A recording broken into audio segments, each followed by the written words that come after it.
Okay, finally सनातन समीक्षा के dinosaur इन Hindu scripture video या लाइव स्ट्रीम का डीबंक वीडियो। हाँ, मुझे पता है मैं बहुत ही ज़्यादा लेट हूँ, बट क्या ही कर सकते हैं, लेट करना मेरी आदत है। नमस्कार, कैसे हैं आप लोग? उम्मीद है ठीक होंगे और स्वागत है आप सभी का सनातन समीक्षा के एक और नए लाइव वीडियो एपिसोड में। और उम्मीद है कि आज का सेशन यानी कि आज का जो टॉपिक है इसको देखने के लिए और इसके बारे में जानने के लिए, सुनने के लिए मन में एक उत्कंठा तो बनी होगी कि आखिर आज क्या होने वाला है। क्योंकि अगर मैं कहूँ तो सबसे यूनिक टॉपिक है और अब तक इस तरह के टॉपिक्स यूट्यूब पर हैं, हमने भी देखे हैं, लेकिन महत्वपूर्ण ये है कि विषय वस्तु तो बनी है, लेकिन विषय वस्तु से रिलेटेड रेफरेंस कहाँ है। मजे की बात यह है कि इसने भी कोई भी प्रॉपर वैलिड सोर्स प्रोवाइड नहीं किया है। प्रमाण कहाँ है। तो आज हम ये बात करेंगे कि क्या हमारे स्क्रिप्चर्स में, हमारे धर्म में, हमारे धर्मशास्त्रों में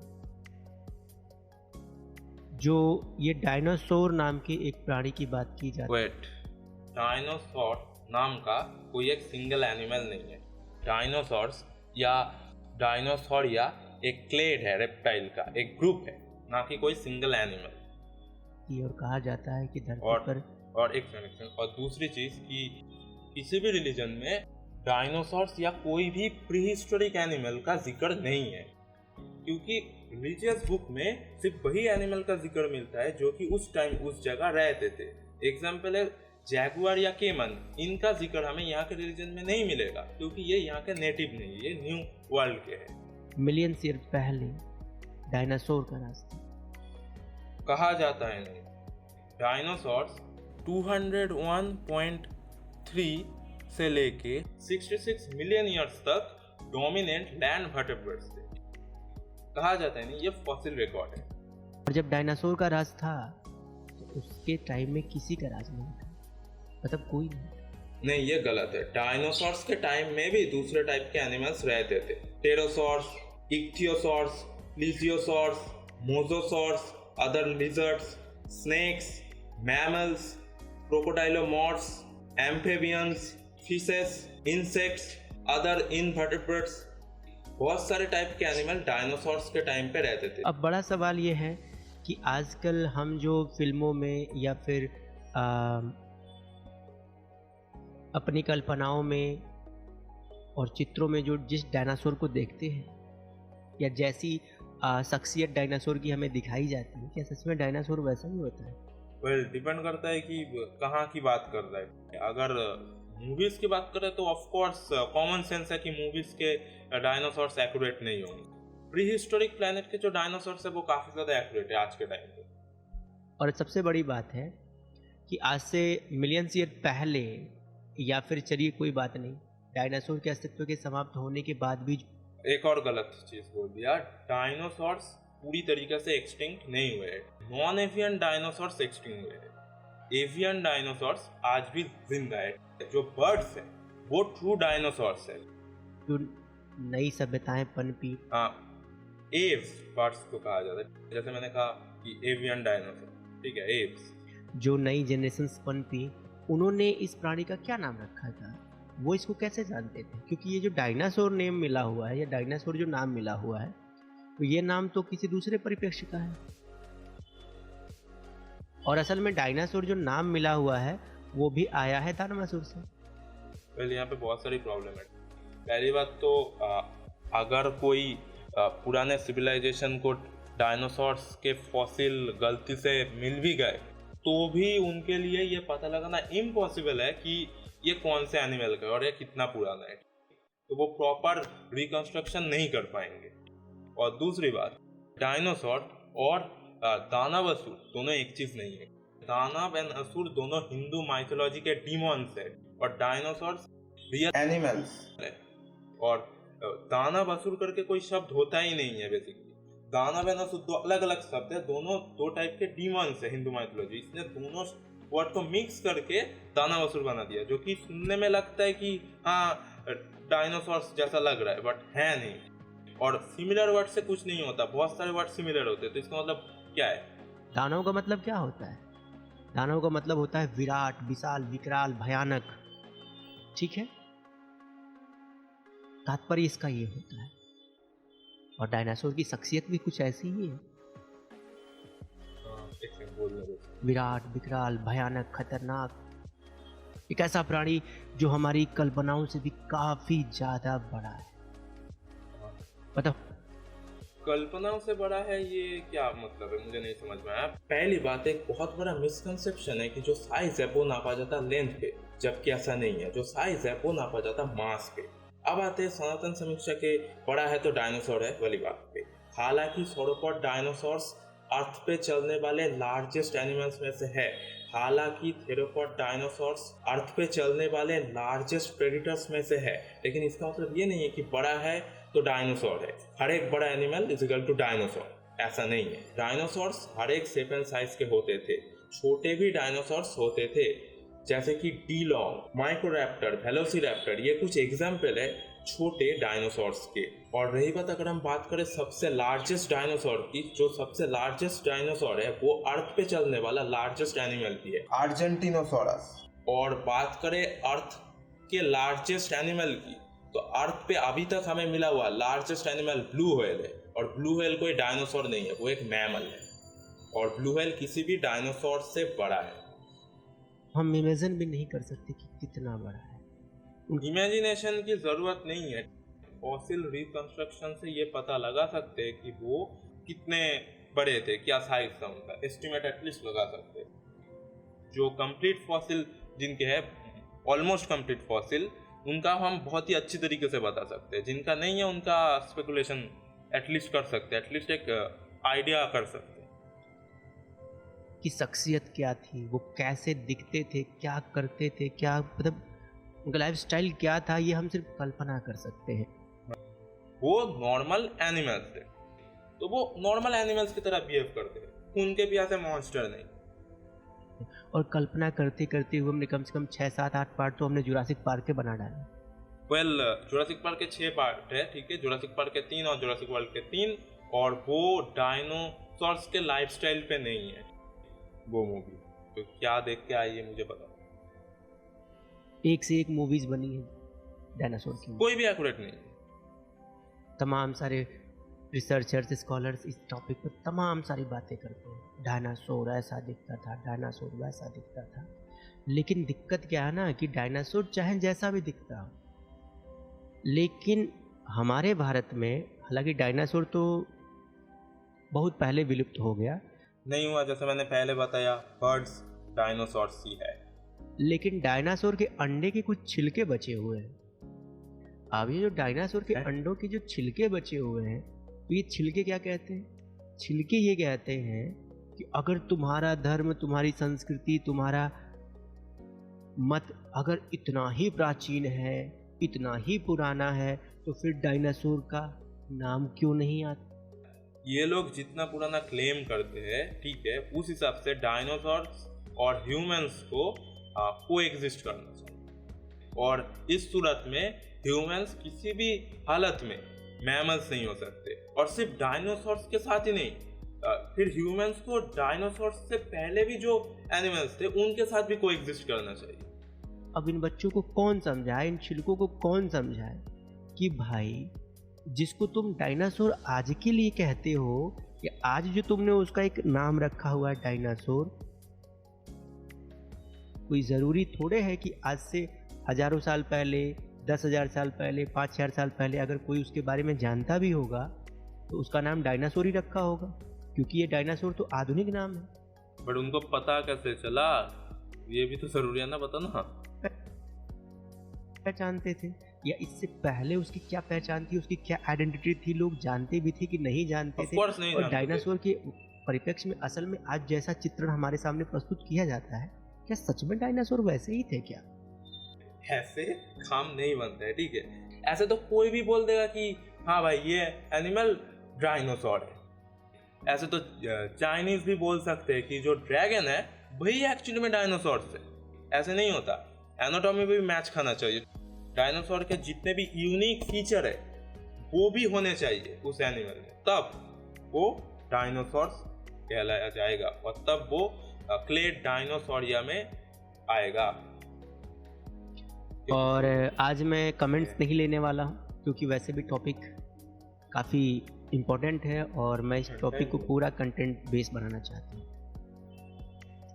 तो इस विषय की शुरुआत मैं करूँगा अशोक जी से।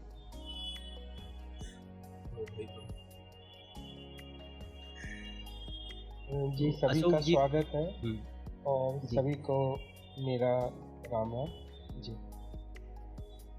तो अशोक जी, थोड़ा सा अभी जो मैंने प्रश्न आपसे पूछा है डायनासोर के बारे में, उसके बारे में थोड़ा आप कुछ दर्शकों को बताइए। जी आज के जो स्ट्रीम है उस पे हम ये समझने का प्रयास करेंगे कि भारतीय संस्कृति में हमारे पूर्वज डायनासोर से किस तरीके से परिचित थे और किस तरीके से डायनासोर को हिंदू आख्यानों में और हमारे हिंदू मंदिरों में इनको स्थान दिया गया। और ये तो पता रहा है कि मंदिर में कुछ मूर्ति है वो डायनासोर है, मतलब माइथोलॉजिकल एनिमल को ये डायनासोर बोल के निकल रहा है। इसके हिसाब से माइथोलॉजिकल एनिमल्स ही डायनासोर।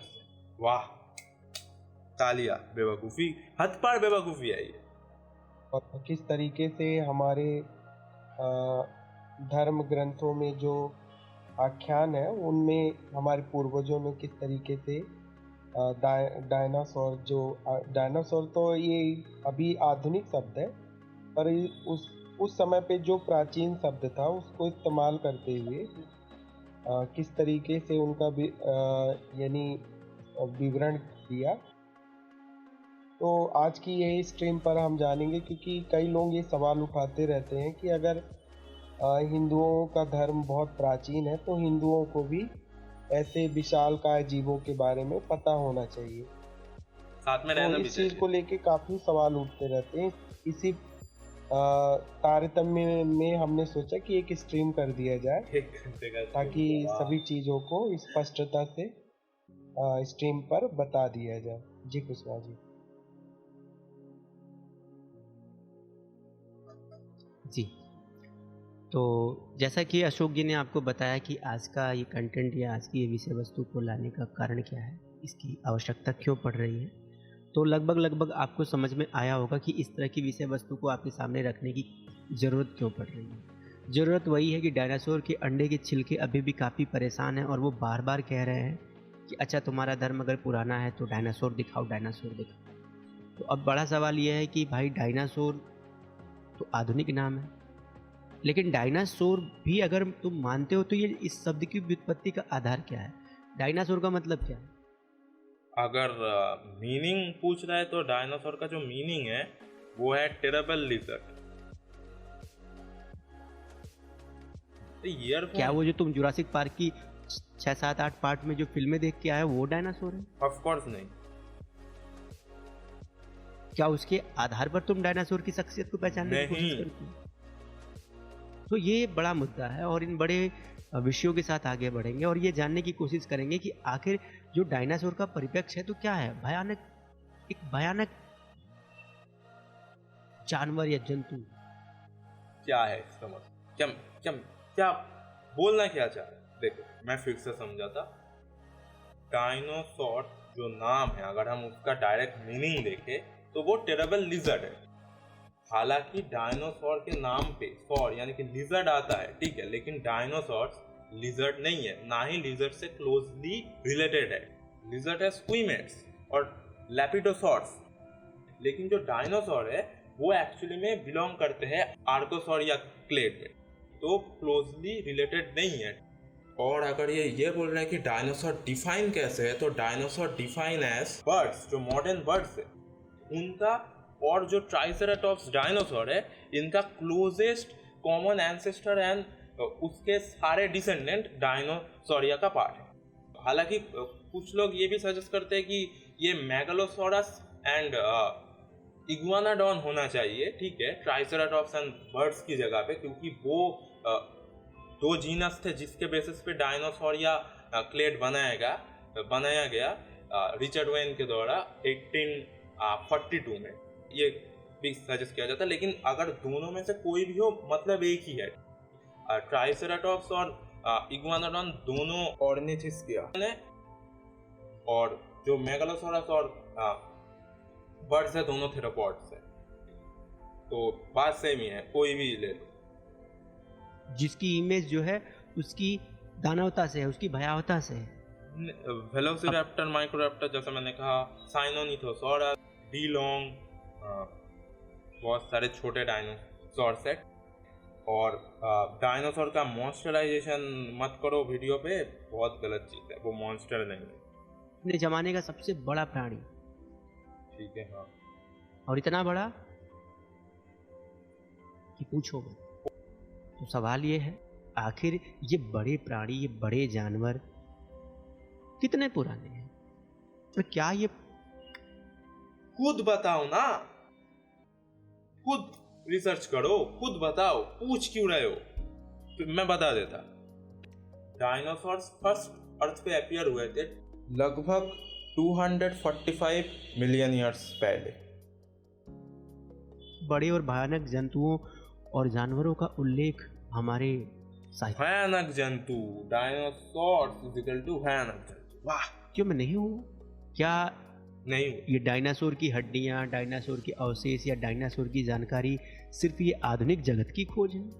यानी कि जब, हाँ, क्योंकि कोई रिकॉर्ड नहीं है ना। 1676 में फर्स्ट नॉन एवियन डायनासोर का फॉसिल मिला था। इसका प्रूफ है वो, हालांकि वो फॉसिल हमारे पास नहीं है, बट उसके अच्छे खासे इलस्ट्रेशन बने हुए हैं जिससे हम ये पता लगा सकते हैं वो फॉसिल मेगालोसॉरस बुकलैंडाई के है। लेकिन यहाँ पे हिंदुओं के पास वैसा कोई भी चीज़ नहीं है, उनके पास ऐसे डायनासोर का कोई फॉसिल रखा हुआ नहीं है मंदिर पे कि हाँ ये फॉसिल है, ये लो पकड़ो, आप ले जाओ, देखो ये डायनासोर है, ऐसा नहीं है। और दूसरी बात, इसीलिए फॉसिल मिलना मुश्किल है क्योंकि प्री हिस्टोरिक जितने भी एनिमल्स है इनके फॉसिल ऐसे ही जमीन पे पड़े हुए नहीं मिलते। ठीक है, अगर मैं अपने घर के नीचे गड्ढा खोदने लग जाऊँ तो मुझे डायनासोर्स के फॉसिल नहीं मिलेंगे, किसी भी प्री हिस्टोरिक एनिमल का फॉसिल नहीं मिलेगा। फॉर्मेशन में मिलते हैं फॉसिल्स, मेरे घर के नीचे नहीं। ये साइंस डेवलप हुआ है पिछले 200 सालों में, तो ये मात्र 200 सालों में पता चला है ये। क्योंकि बिना साइंस के, बिना एवोल्यूशन के अंडरस्टैंडिंग के, बिना एक्सटिंक्शन इवेंट के नॉलेज के ये इम्पॉसिबल है पता लगाना कि वो फॉसिल किसके है। ठीक है, अगर बाई चांस किसी ओल्ड सिविलाइजेशन को डायनासोर के हड्डी मिल भी जाए तो भी वो लोग ये पता नहीं लगा पाएंगे कि ये किसके है। इम्पॉसिबल ये पता लगा। डायनासोर नाम का भी कोई प्राणी हुआ करता था। इसके पहले जो सभ्यताएं थी, जो संस्कृतियां थी, वो जमीन पर नहीं बल्कि जमीन से 10 फुट ऊपर रेंगा करती थी। हाँ? क्या मतलब ये बताने की कोशिश ये कर रहे हैं कि आज से पहले जो भी सिविलाइजेशन थी वो सिविलाइजेशन जमीन में नहीं रहती थी, वो जमीन से 10 फुट ऊपर रहती थी, इसीलिए तो जमीन के बारे में उनको कुछ पता ही नहीं था। नेपच्यून में कहाँ मिला होगा? मतलब इनको डायनासोर मिल गया खोजने से, लेकिन आज से पहले जो लोग रहे होंगे उनको डायनासोर के फॉसिल्स नहीं मिले होंगे, उनको उसकी हड्डियां नहीं मिली होंगी, उसके साक्ष्य, उसके चिन्ह नहीं मिले होंगे। क्योंकि जो डायनासोर्स के जो फॉसिल है या किसी भी प्रीहिस्टोरिक एनिमल के फॉसिल जो है वो फॉर्मेशन में मिलते हैं। ऐसे ही रैंडम जगह से गड्ढा खोदने से फॉसिल नहीं निकल आएगा। अगर सनातन समीक्षा कल को अपने घर के नीचे गड्ढा खोदने लग जाए और ये सोच के कि गहरा खोदते हैं तो डायनासोर निकल आएगा, ऐसा नहीं होने वाला।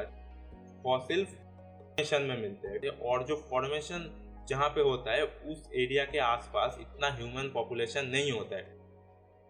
तो क्या बेहूदगी है भाई। अरे भाई, जो तुमसे पुरानी जनरेशन होगी उनको तो और अच्छी कंडीशन में चीजें मिली होंगी।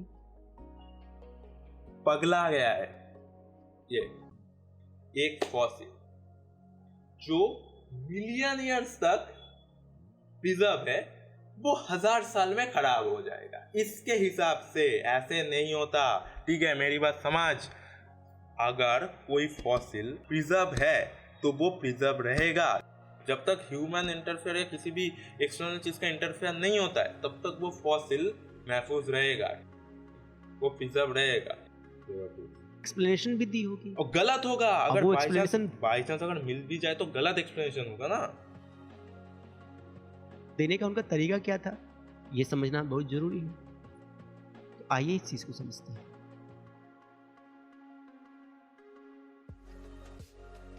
तो अच्छा, ये है तो- आज का टॉपिक, और आज के इस टॉपिक पे हम बात करने वाले हैं कि जो डायनासोर है, क्या डायनासोर का उल्लेख खास तौर से हिंदू स्क्रिप्चर्स यानी हिंदू ग्रंथों में है?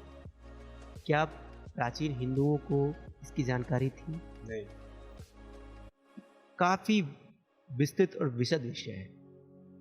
हालांकि डायनासोर के लिए कहा जाता है कि एक बड़ी भयानक छिपकली। रिसर्च करो यार प्रॉपरली, इसका ये इन्फॉर्मेशन का सोर्स क्या है, कोई मुझे बताओ। जैसा मैंने पहले ही बताया, dinosaurs and lizards closely related नहीं है। हालांकि दोनों डायोप्सिड रेप्टाइल्स से दोनों पार्ट है लार्जर क्लेड सॉरिया का। सॉरिया दो मेन क्लेड्स में डिवाइड हो जाता है, एक है लेपिडोसॉरोमॉर्फा, एक है आर्कोसॉरोमॉर्फा। और डायनासोर्स जो है वो आर्कोसॉरोमॉर्फा क्लेड में बिलोंग करते, और जो लिजर्ड्स है वो लेपिडोसॉरोमॉर्फा जो क्लेड है उसमें बिलोंग करते। तो का एक प्राणी होता है जिसको हम गिरगिट कहते हैं, एकदम हूबहू ससुरा इसी का छोटा बच्चा लगता है मेरे को। तेरे पास दिमाग नहीं है, ठीक है। सीरियस में बोल रहा है, इसके पास दिमाग नहीं। फिर से मैं समझाता, जो डायनासोर्स है, सारे डायनासोर का जो चलने का तरीका है, जो पोस्चर है, वही बहुत डिफरेंट है लिजर्ड से। और इसको लगता है कि लिजर्ड डायनासोर, वाह। जो लिजर्ड्स है वो स्पॉइलिंग पोस्चर में चलते हैं, स्पॉइलिंग स्टैंड्स। लेकिन जो डायनासोर्स है वो एक्चुअली में उनका जो स्टैंड है, उसका जो पोस्चर है वो अपराइट है या फिर इरेक्ट स्टैंड। तो दोनों का जो चलने का तरीका है वही डिफरेंट है। जो डायनासोर है उसका जो पैर है वो बॉडी के डायरेक्ट नीचे आता, और जो लिजर्ड्स है उनका एक्चुअली में बाहर की तरफ है। जो डायनासोर्स है उनका चलने का तरीका मैमल्स जैसा है, और दोनों एक दूसरे से क्लोजली रिलेटेड नहीं है, दोनों कन्वर्सली इवॉल्व हुए हैं सेम तरीके से चलने के लिए। जैसे कि मोस्ट डायनासोर वार्म ब्लडेड है, मैमल्स भी वार्म ब्लडेड है, बट दोनों एक दूसरे से क्लोजली रिलेटेड नहीं है। मैमल्स साइनोप्सिड्स में आते हैं, और डायनासोर जैसा मैंने पहले कहा थोरॉप्सिड्स, डायोप्सिड्स, आर्कोसॉर में आते हैं। ये छिपकली को जुरासिक पार्क में बड़ा दिखा करके इन्होंने क्या कह दिया, यही अपन का ये मतलब यही जो है 1993 के हिसाब से जुरासिक पार्क के डायनासोर काफी ज्यादा एक्यूरेट थे एक्चुअली। पुराने जमाने का डायनासोर है। जो गिरगिट है, गिरगिट देखा, गिरगिट आप लोगों ने? अगर गिरगिट को बड़ा कर दें तो ऐसा हो जाएगा वो। फिलहाल कोई बात। इसको मोडो ड्रैगन के बारे में पता है? वो भी एक मॉनिटर लिजर्ड है, बड़ा। क्या वो डायनासोर जैसा लगता है इसको? डायनासोर की बहुत सारी प्रजातियां थी। जल में खुद के बाद कोई काट दिया पहले खुदने का कि डायनासोर नाम का एक प्राणी था, अब बोलता है डायनासोर की बहुत सारी प्रजाति थी। भी रहता था, शाकाहारी, मांसाहारी, उड़ने वाला, पानी में रहने वाला, जमीन पे रहने वाला, मतलब हर तरह का लिविंग स्टाइल था। यहाँ पे मेंशन करने की जरूरत है, ये उड़ने वाले डायनासोर से ये मुझे लगता है ये बोल रहा है वो टेरोसॉर की बात कर रहा है, लेकिन टेरोसॉर्स डायनासोर नहीं है। पानी में रहने वाला मुझे लगता है ये मोजोसॉर्स, इक्थियोसॉर्स, प्लीजियोसॉर्स इनकी बात कर रहा है, लेकिन ये लोग भी डायनासोर्स नहीं है। ये सब रेप्टाइल्स है, marine reptile, flying reptile, but कोई भी डायनासोर्स नहीं है। जो उड़ने वाले डायनासोर है वो एक्चुअली में बर्ड है। बर्ड्स एक्चुअली में रियल फ्लाइंग डायनासोर्स है, और बर्ड्स के अलावा भी कुछ डायनासोर्स थे जो कि ग्लाइड कर सकते थे, जैसे माइक्रोरैप्टर। रही बात पानी में रहने वाले की, अगर हम बात करें तो कोई भी फुली एक्वाटिक डायनासोर हमें आज तक नहीं मिला है। जितने भी है सारे सेमी एक्वाटिक है। पॉपुलर एग्जांपल है स्पाइनोसॉर्स। मोस्ट पॉपुलर स्पाइनोसॉर है स्पाइनोसॉरस इजिप्टिकस, एकदम धरती का राजा। तो आइए धरती के राजा के बारे में बात करें। तो बात करेंगे कि क्या हिंदुओं को डायनासोर के बारे में पता नहीं था? हाँ, बहुत लोग तो कहते हैं नहीं पता, लेकिन फिर भी आपने देखा होगा कि कुछ लोग अक्सर सोशल मीडिया में यह सवाल उठाते हुए मिल जाएंगे कि हिंदुओं को क्या डायनासोर के बारे में पता नहीं था। अगर हिंदुओं को डायनासोर के बारे में पता था तो हाँ, एक और चीज मैं भूल गया पहले बताने से, बता देता हूँ कि जो मोजोसॉर्स है वो एक्चुअली में स्क्विमेट्स है, मतलब लिजर्ड स्नेक से क्लोजली रिलेटेड है मोजोसॉर्स, और मोजोसॉर्स डायनासोर नहीं है। क्या प्रमाण है? असल में इनके कहने का तात्पर्य यह होता है कि हिंदू धर्म ग्रंथों या आख्यानों में उन्हीं जीवों का विवरण है जो समाज में सामान्य रूप से जाने जाते हैं। यस। हिंदू किसी विशिष्ट जीवों को नहीं जानते थे। अब विशिष्ट जीव में जैसे कि डायनासोर। मैं बताता हूँ, ये बंदा डायनोसॉर ही दिखाने क्यों आया अपने स्क्रिप्चर से, क्योंकि dinosaurs most popular pre historic animal है। दूसरे भी बहुत सारे प्री हिस्टोरिक एनिमल एग्जिस्ट करते हैं, उनका जिक्र नहीं मिलेगा। क्यों नहीं मिलेगा? क्योंकि वो पॉपुलर नहीं है। अगर आज डायनासोर्स की जगह पे साइनॉप्सिस पॉपुलर होते तो ये बंदा आज अपने ग्रंथों से साइनॉप्सिस दिखाने आ जाता है, माइथोलॉजिकल एनिमल को साइनॉप्सिस बोल के चलवा देता है। तो आज हम आपको बताएंगे कि भारतीय संस्कृति में हमारे पूर्वज ऐसे विशालकाय डायनासोर जैसे जीवों से परिचित थे एवं हिंदू मंदिरों आख्यानों में भी इनका विवरण मिलता है। माइथोलॉजिकल और एनिमल। मजे की बात, आज हम लोग इन सभी विवरणों से जुड़े हुए साक्ष्य और प्रमाण आपके साथ साझा करने वाले हैं, शेयर करने वाले हैं। कोई एनिमल, अगर कोई माइथोलॉजिकल एनिमल अगर थोड़ा बहुत भी डायनासोर जैसा दिखता है, उससे वो डायनासोर प्रूफ नहीं हो जाएगा। एनाटॉमी भी एक चीज है। तो अभी हमारे साथ नटराज जी भी जुड़ चुके हैं, तो नटराज जी एक बार माइक टेस्ट कर लेते हैं। माइक ही टेस्ट करते रहिए। जय श्री राम, सभी का स्वागत है जी। और दर्शकों से निवेदन है कि आप लोग स्ट्रीम शेयर कर दीजिए, काफी यूनिक टॉपिक है, काफी मजेदार टॉपिक है। झूठ फैला दो, शेयर स्ट्रीम करें, और नए हैं तो चैनल को सब्सक्राइब कर लें और वीडियो को लाइक करना मत भूलें। डिसलाइक करूंगा मैं। तो बात करेंगे सबसे पहले कि आखिर ये जो डायनासोर है, तो डायनासोर के नाम का मतलब क्या है। तो सबसे पहले हम डायनासोर के नाम की समीक्षा करेंगे। डायनासोर जो नाम है वो 18 नाम का मीनिंग मैटर नहीं करता। 1941 में, यानी कि ये जो डायनासोर जो नाम दिया गया है, जिस नाम के बारे में डायनासोर के अंडे के छिलके बार बार पूछते हैं, तो डायनासोर जो नाम है ना, वो 1841 में लंदन के प्राकृतिक इतिहास संग्रहालय के पहले निदेशक रिचर्ड ओवेन ने दिया था। यानी अभी ये जो बड़ी वाली छिपकलियाँ या बड़ा वाला जो गिरगिट का बच्चा है, जिसको आप आज डायनासोर के नाम से जानते हैं, तो पता है इसको जो नाम दिया गया ना डायनासोर, ये 1841 में मिला ये नाम इसको। ओके। 1842 में रिचर्ड ओवेन ने 3 जीनस को लेके एक क्लेड बनाया जिसका नाम दिया गया डायनोसोरिया। डायनासोर, किसी भी पर्टिकुलर एनिमल को ये नाम नहीं दिया गया था। जो डायनासोर है वो एक्चुअली में नाम जो है वो एक क्लेड का नाम है, ना कि किसी पर्टिकुलर एनिमल का नाम। डायनासोर के नाम से पहले जो 3 जीनस को इंक्लूड किया उनका नाम पहले ही पड़ चुका था। मेगालोसोरस बुकलेंडा, इगुआनाडॉन, हाइलियोसोरस। तो 1841 में बेचारे इस भयानक प्राणी को एक नाम मिला, क्या? डायनासोर। और आज आधुनिक डायनासोर के अंडे के छिलके कहते हैं कि ये डायनासोर रामायण में क्यों नहीं मिलता, ये डायनासोर महाभारत में क्यों नहीं मिलता, ये डायनासोर इसमें क्यों नहीं मिलता, उसमें क्यों नहीं मिलता। अरे कहाँ से मिलेगा रे चौपट? जब तुम्हारे बाबूजी का नाम 1841 में ही रखा गया है डायनासोर, तो ये रामायण महाभारत में कहाँ से मिलेगा? मतलब कतई बुद्धि नहीं है, मतलब कतई बुद्धि नहीं है। ये सवाल पूछते हुए भी तुम लोग को बिल्कुल भी शर्म नहीं आती। कम से कम तुम लोग अपना ख्याल ना करो, लेकिन अपने मम्मी पापा को तो ख्याल करो, क्योंकि तुम्हारे इस पागलपन के सवाल से ये पता चलता है कि तुम्हारे साथ साथ तुम्हारे माँ और बाप भी कुपोषण के शिकार थे। तो कुछ तो लॉजिक लगा लिया करो बुद्धू, या भी मतलब अपना और मम्मी पापा का नाम बदनाम करना। तो छोड़, आगे बढ़। खैर कोई बात नहीं। मतलब 1841 के पहले डायनासोर नाम किसी भी जीव को नहीं दिया गया था। भाई तो रुक।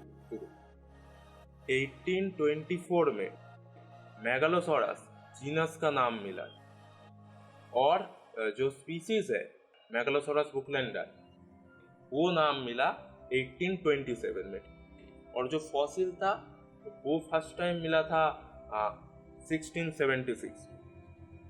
यानी कि 1841 से पहले कोई जानता भी नहीं था कि डायनासोर नाम का कोई प्राणी हुआ करता है। मेगालोसोरस नाम हालांकि का एक प्राणी प्राणी था। था। मेगालोसोरस नाम का एक प्राणी था। इगुआनाडॉन नाम का एक प्राणी था। ये सब डायनोसॉर्स ही है। फाइलियोसोरस नाम का भी एक डायनोसॉर था। पक्का था, ये बड़े प्राणी हुआ करते थे, लेकिन इनका नाम डायनासोर 1841 में।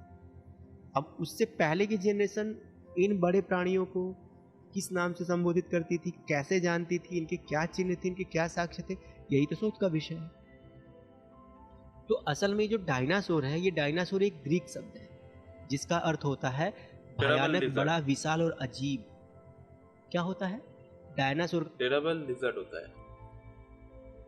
का मतलब होता है दानवासुर, मतलब एक बड़ा, भयानक, विशाल और अजीब सा प्राणी। ठीक है, अगर आप गौर से देखेंगे तो पाएंगे कि डायनासोर शब्द संस्कृत भाषा के दानवासुर से समानता रखता है। जैसा मैंने कहा पहले ही, दो वर्ड सिमिलर होने से एक चीज नहीं हो जाते, ठीक है, और दोनों का मीनिंग बहुत ही डिफरेंट है। दानव एंड असुर जो है वो डीमॉन्स है हिंदू माइथोलॉजी के, और डायनासोर्स जो है वो एक्चुअली में एक एनिमल का ग्रुप है, एक रेप्टाइल का ग्रुप है, और उसी ग्रुप में बर्ड्स भी इंक्लूड है। अगर अर्थ की दृष्टि से देखें तो दानव का अर्थ होता है विशाल, भयानक और अजीब, और दानव से दानवासुर शब्द बना, जिसका मतलब भी होता है भयानक, विशाल आदि ही होता है, मतलब भयंकर, एकदम खूंखार। खुद डायनासोर बन गया लग रहा है। नॉर्मल तरीके से बात कर ले। ध्यान देने वाली बात है कि हिंदू आख्यानों में दानव शब्द का प्रयोग आम रूप से किया गया है, यानी कि दानव। अब ये दानव किस किस परिप्रेक्ष्य में? तो दानव पशु भी, दानव पक्षी भी, और दानव मनुष्य भी। गधे वो ओवर साइज लिविंग एनिमल है, यानी कि सामान्य से असामान्य दिखने वाला। खुद कंफ्यूज हो गया। क्या वाह। प्रतीक है डायनासोर का? यानी कि एक ऐसा प्राणी जो अपनी विशालता, अपनी भयानकता और अपनी अजीब बनावट के लिए, या अपने खूंखार रवैये और प्रारूप के लिए लोगों में भय और दहशत उत्पन्न करता है। वो लोगों में भय उत्पन्न कर कैसे रहा? अतः स्पष्ट है कि डायनासोर और दानवासुर न केवल शब्दों में समानता रखते हैं, अपितु अर्थ में भी समानता रखते हैं। बिल्कुल नहीं। ये अरे कहीं का तार कहीं जोड़ना है। ये कहीं का तार कहीं जोड़ रहा है। सीरियसली कोई लॉजिक नहीं बन रहा इस बात का। आइए आगे बढ़ेंगे। अब देखो, कोलिन शब्दकोश में दानव का अंग्रेजी अनुवाद। कुछ लोग बोलेंगे ये तुम दानव का जो मतलब समझा रहे हो, यानी कि डायनासोर को तुम दानवासुर जो बोल रहे हो, वो तुम अपना मतलब उल्लू सीधा करने के लिए बोल रहे हो, लेकिन ऐसा नहीं है। हमने इसके लिए जो है कोलिन शब्दकोश में दानव का अंग्रेजी अनुवाद भी चेक किया। दानव असुर डालना, सिर्फ दानव क्यों डाल रहा है? जिसका अर्थ होता है भीमकाय, विशाल। यानी कि अगर आप कोलिन के विशाल क्या, जायंट क्या, इस शब्दकोश में, अंग्रेजी शब्दकोश में भी अगर इस दानव शब्द का अगर आप अनुवाद देखेंगे तो जायंट ही बनता है, जिसका मतलब होता है भीमकाय, विशाल, भयानक। तो कोलिन शब्दकोश में डायनासोर को लार्ज रेप्टाइल्स, मतलब भीमकाय, विशाल रेप्टाइल्स कहा गया है। क्या कहा गया है? डायनासोर को एक लार्ज रेप्टाइल्स, मतलब एक भयानक, विशाल रेप्टाइल्स कहा गया है। ऐसे जीव के लिए मतलब अब वो तो अंग्रेजी मतलब हो गया, लेकिन ऐसे जीवों को संस्कृत में या भारतीय भाषा शैली में क्या कहते थे? तो ऐसे जीव के लिए भारतीय संस्कृति में पहले से ही दानव शब्द मौजूद था। क्या था? दानव शब्द मौजूद। किसका गटर? दानव शब्द जो है हिंदू आख्यानों में बहुत प्राचीन है, एवं संस्कृत भाषा ग्रीक से भी प्राचीन है। कोई इसका प्रूफ नहीं है। पॉसिबली दोनों सिमिलर टाइम के ही होंगे। इससे स्पष्ट है कि ग्रीक शब्द डायनासोर भारतीय शब्द दानवासुर से बना है। बट कैसे? एक सेकंड, कैसे ये कैसे हो रहा है? ग्रीक संस्कृत ऑलमोस्ट सिमिलर ही एज के है, और हाँ, दोनों लैंग्वेज इंडो यूरोपियन है, इंडो यूरोपियन फैमिली में आते हैं, बट ग्रीक संस्कृत से नहीं बना है। दोनों बहुत ही डिफरेंट लैंग्वेज है, अलग है दोनों। तो क्या ये क्लेम भी एक नॉनसेंस क्लेम है? मतलब सिर्फ डायनासोर्स पे ही नहीं, हर जगह पे हक रहे होते एक वीडियो पे। क्लियर हुआ? अभी नहीं हो रहा होगा, आगे ऑफ कोर्स नहीं क्लियर होगा। अब ये देख लीजिए, इसने दानव डाला है और यहाँ पे जायंट पर्सन लिखा हुआ है, कहीं पे भी नहीं लिखा हुआ है कि दानव इज इक्वल टू डायनासोर्स। ये हमने जो शब्दकोश है आपको दिखा दी है, आप देख सकते हैं। शब्दकोश आपके सामने है, आप भी कर सकते हैं। और आप देखिए कि डायनासोर का मतलब क्या दिया, यानी डायनासोर या फिर दानव। ये देखिए डायनासोर का मतलब क्या दिया गया और यहाँ पे एक वही एक बड़ा लाल। कॉलिंस कोई साइंटिफिक पेलियोंटोलॉजिकल वेबसाइट नहीं है, यहाँ पे डायनासोर डाल के कुछ भी साबित नहीं होगा, ये कम्प्लीटली स्टूपिडिटी है। विशाल भयानक प्राणी। और दानव का मतलब क्या दिया गया भैया? वही एक भयंकर बड़ा प्राणी, विशाल का है, भीम का है। समझ रहे हैं ना? सिमिलर है, समान है, घंटा सिमिलर आगे है। आते हैं। अब देखो, बात करेंगे कि डायनासोर कब और कैसे आए। मतलब भाई डायनासोर के बारे में बात तो हो रही है, उसके नाम का पता चल गया कि भाई उसका दिमाग रखने वाले इंसान, डायनासोर्स लेट डायनासिक में फर्स्ट टाइम एग्जिस्टेंस हुआ, ठीक है, ट्रू डायनासोर। नाम जो है 1841 के आसपास में रखा गया, यानी कि ये शब्द ही डायनासोर 1841 में आया। लेकिन अब मजे की बात यह है कि डायनासोर कब और अस्तित्व में आया। तो बात है 1677 की। हुआ क्या कि अरे हाँ, ज्ञानी इंसान सुनो, उसको कहते हैं कि कब फर्स्ट डायनासोर ह्यूमन को मिला, कब ह्यूमन को फर्स्ट डायनासोर का फॉसिल मिला, उसको कहा जाता है, ना कि कब डायनासोर अस्तित्व में आए। डायनासोर एग्जिस्टेंस में आए और हमारा ढूंढना दोनों अलग चीज है। 1676 में फर्स्ट नॉन एवियन डायनासोर का फॉसिल मिला, मेगालोसोरस बुकलैंड, ना कि फर्स्ट डायनासोर, क्योंकि बर्ड्स भी डायनासोर्स ही है, जैसे मैंने कहा। रॉबर्ट प्लेटो या प्लोट करके एक आदमी था, रॉबर्ट प्लोट। इनको क्या हुआ कि कोई रिसर्च कर रहे थे, तो इनको कुछ हड्डियों के अवशेष मिले। तो पहली बार आपको आश्चर्य होगा कि जब शुरू में जब ये रॉबर्ट प्लोट को जब ये हड्डियों के जो अवशेष मिले थे, तो पहली बार जब इनको ये चीज़ें मिली, तो इन्होंने पता है क्या गेस किया था? तो इन्होंने ये गेस किया था कि ये किसी विशाल मानव का जीवाश्म है।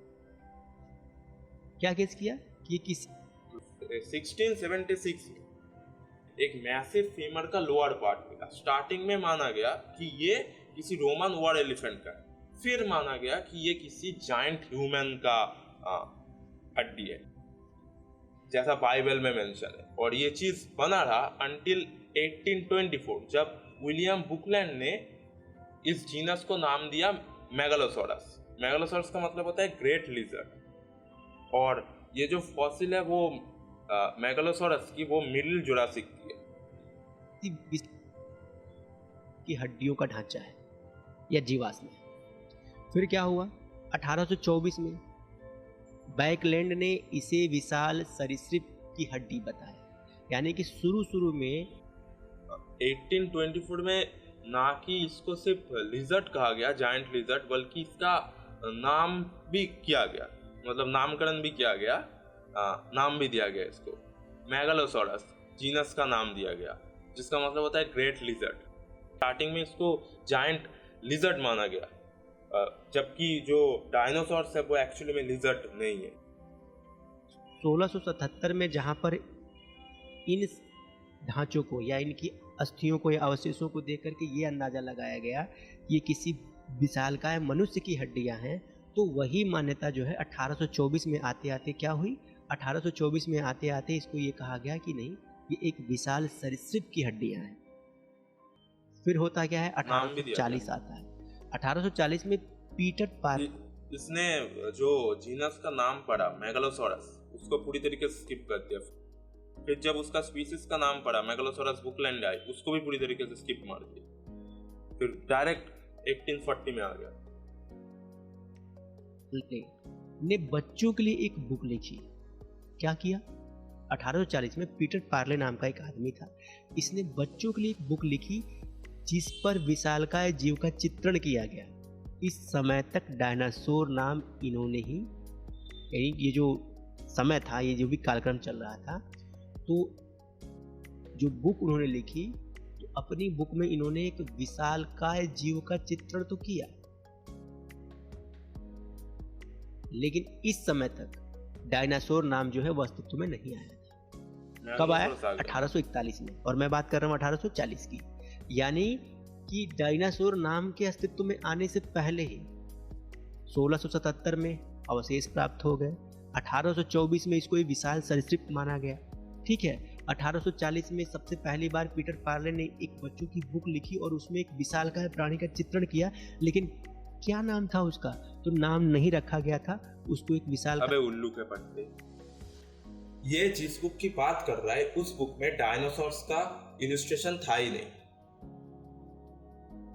प्राणी एक विशाल सरीसृप के नाम से ही संबोधित किया गया, या उसको एक पहचान मिली। फिर समय आता है 1841 का।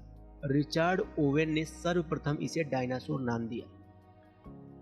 फिर समय आता है 1954। 1842 में रिचर्ड ओवेन ने 3 जीनस को लेके एक क्लेड बनाया जिसका नाम दिया गया डायनोसोरिया।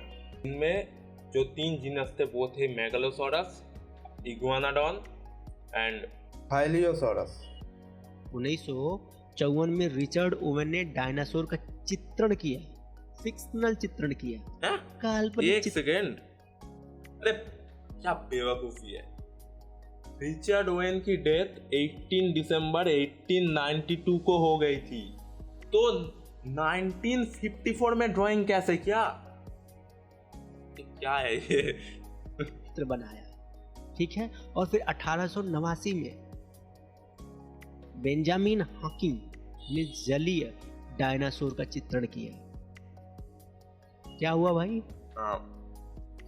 बेंजामिन वाटरहाउस हॉकिंग एक नेचुरल हिस्ट्री आर्टिस्ट, जिन्होंने 1854 में डायनासोर्स की मूर्ति बनाई थी, जलीय डायनासोर का चित्रण किया। फिर 1897 में चार्ल्स आर नाइट ने चित्र बनाया। हाँ, फाइनली एक चीज सही बोला। हाँ, चार्ल्स आर नाइट के जो डायनासोर्स के जो ड्राइंग थे वो काफी ज्यादा पॉपुलर थे, बट मजे की बात ये कि अभी के टाइम पे एक भी एक्यूरेट नहीं है। अभी बहुत आगे बढ़ चुके हैं हम। क्या हुआ डायनासोर महाराज का? क्या हो रहा था भाई? 1677 में इन साहब की कुछ अस्थियां मिली, कुछ अवशेष मिले, तो ये तय किया गया कि ये जो है किसी बड़े मानव की हड्डियां हैं। फिर ये हुआ कि नहीं भाई, ये किसी बड़े विशालकाय सरीसृप की हड्डियां हैं। फिर इसके बाद 1840 में पीटर पार्ले महाराज जी थे, उनको बच्चों के लिए किताब लिखने में बड़ा मजा आता था, तो उन्होंने एक विशालकाय जीव का चित्र बनाया और कहा कि भैया ये विशालकाय सरीसृप है।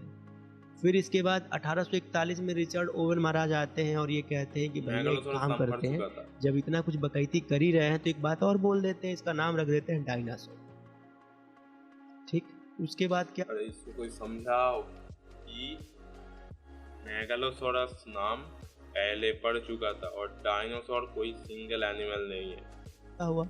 रिचर्ड ओवेन जी नाम तो रखते ही हैं, और नाम रखने के साथ साथ महाराज इसका चित्रण भी करते हैं, मतलब एक फिक्शनल कैरेक्टर। उसके बाद क्या हुआ?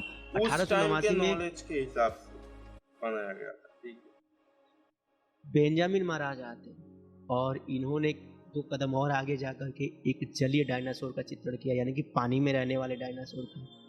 उसके बाद चार्ल्स महाराज आते हैं, इन्होंने भी एक चित्र बनाया बढ़िया वाला। तो कुछ इस तरह से डायनासोर का जो अस्तित्व है, डायनासोर का जो खोज है, उस खोज से जुड़ी जो मिथक या उस परिकल्पनाएं हैं, वो धीरे धीरे आगे बढ़ रही थी। अब आगे बढ़ते हैं। अब ये अरे अभी का कहाँ है रिसर्च? ये तो 100-200 साल पुरानी बात बोल रहा है। अभी का जो न्यू रिसर्च है वो कहाँ है? वो क्यों इंक्लूड नहीं है? क्या बेवकूफी है? इतना आउटडेटेड कैसे है इसका इंफॉर्मेशन? ये देखिए, मिलिए इनसे। आधुनिक समय में डायनासोर का पहला चित्रण है। कुछ यूं ही दिखाया जाता है ना, मैं जुरासिक पार्क की मूवीज में। कौन सा लो बजट जुरासिक पार्क देख के आया है तो मुझे बता, या गांजा फूक के देख रहा था? वीडियो गांजा फूक के ही बना रहा है। आधुनिक समय में अब ये देखिए, पीटर पार्लो की पृथ्वी, समुद्र और आकाश के चमत्कार, न्यूयॉर्क एम, यानी कि 1840 में पीटर पार्ले महाराज ने जो चित्र बनाया था वो ये रहा। ये देखिए आप, लिखा हुआ है पीटर पार्ले वाला। वो चार्ल्स इक्थियोसॉरस आर है, नाइट के द्वारा जो चित्र तैयार किया गया था वो ये है डायनासोर का। क्योंकि चार्ल्स आर नाइट का जो फोटो है वो 1897 का है, तो वो थोड़ा सा एक्यूरेट लगता है, लेकिन आज के टाइम पे वो भी काफी ज्यादा आउटडेटेड है।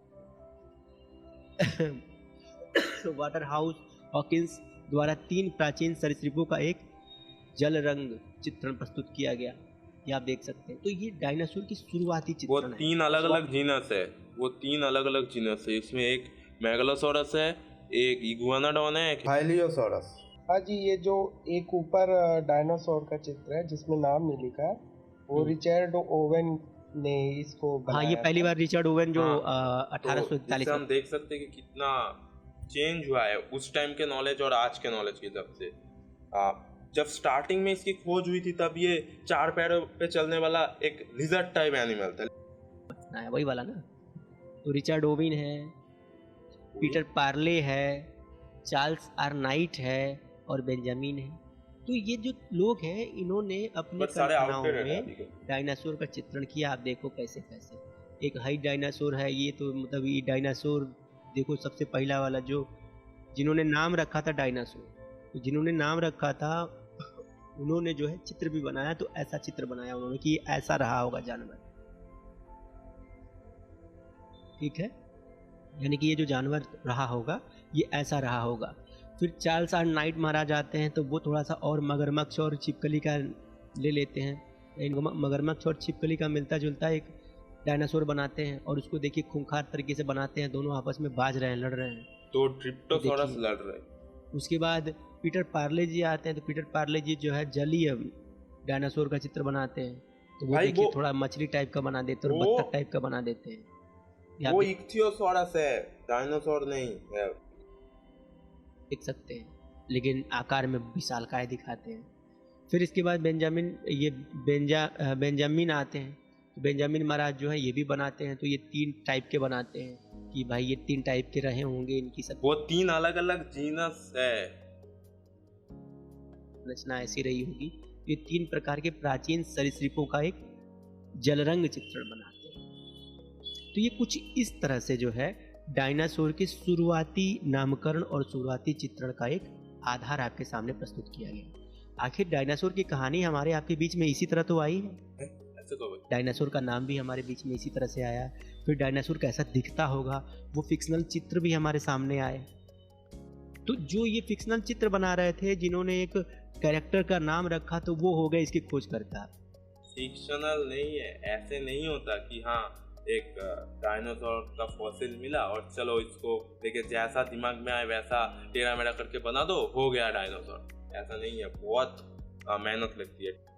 पूरा फॉसिल को रिकंस्ट्रक्शन किया जाता, फिर कहाँ कौन सा बोन फिट होगा वो देखा जाता, फिर कितना मसल था, कितना मसल अटैचमेंट पॉइंट है, ये सब देखा जाता, फिर होता रिकंस्ट्रक्शन।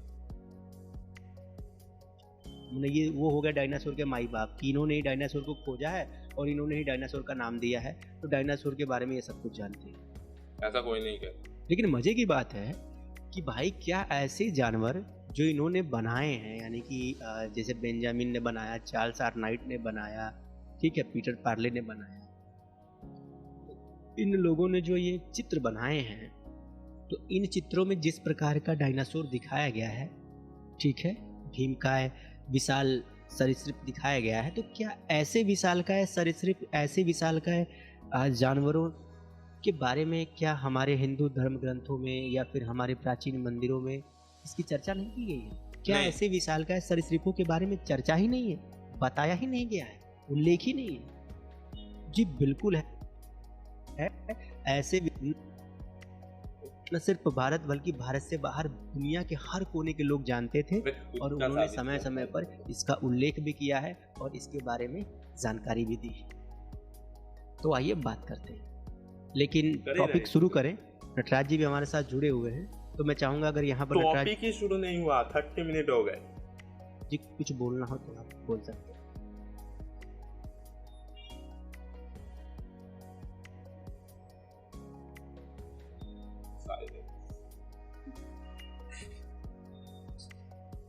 नटराज जी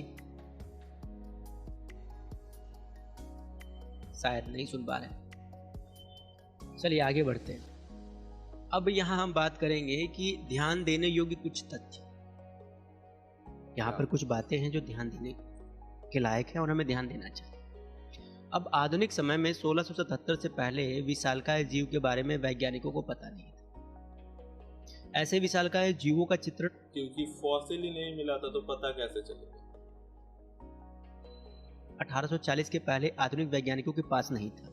यानी कि 1840 से पहले ऐसा विशालकाय जीव अगर था भी तो वो कैसा दिखता था या उसका चित्रण कैसा था या कैसी उसकी शक्ल सूरत थी, ऐसी भी जानकारी किसी साइंटिस्ट या वैज्ञानिक के पास नहीं थी। तो यहाँ पर ये डेट दिमाग के अंधे 1824 में नाम पड़ा था,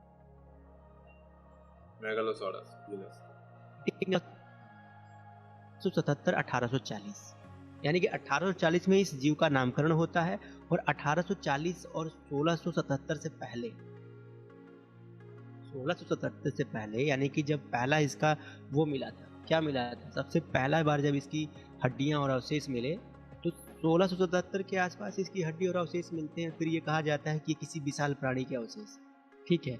उसके बाद 1840 और 41 के बीच का जो टाइम पीरियड है, इस टाइम पीरियड में इसके ऊपर बातें होने लगती हैं और इसका नामकरण भी किया जाता है और इसका पहला चित्रण भी लोगों के सामने लाया जाता है, यानी कि पहला चित्र भी लोगों के सामने रखा जाता है।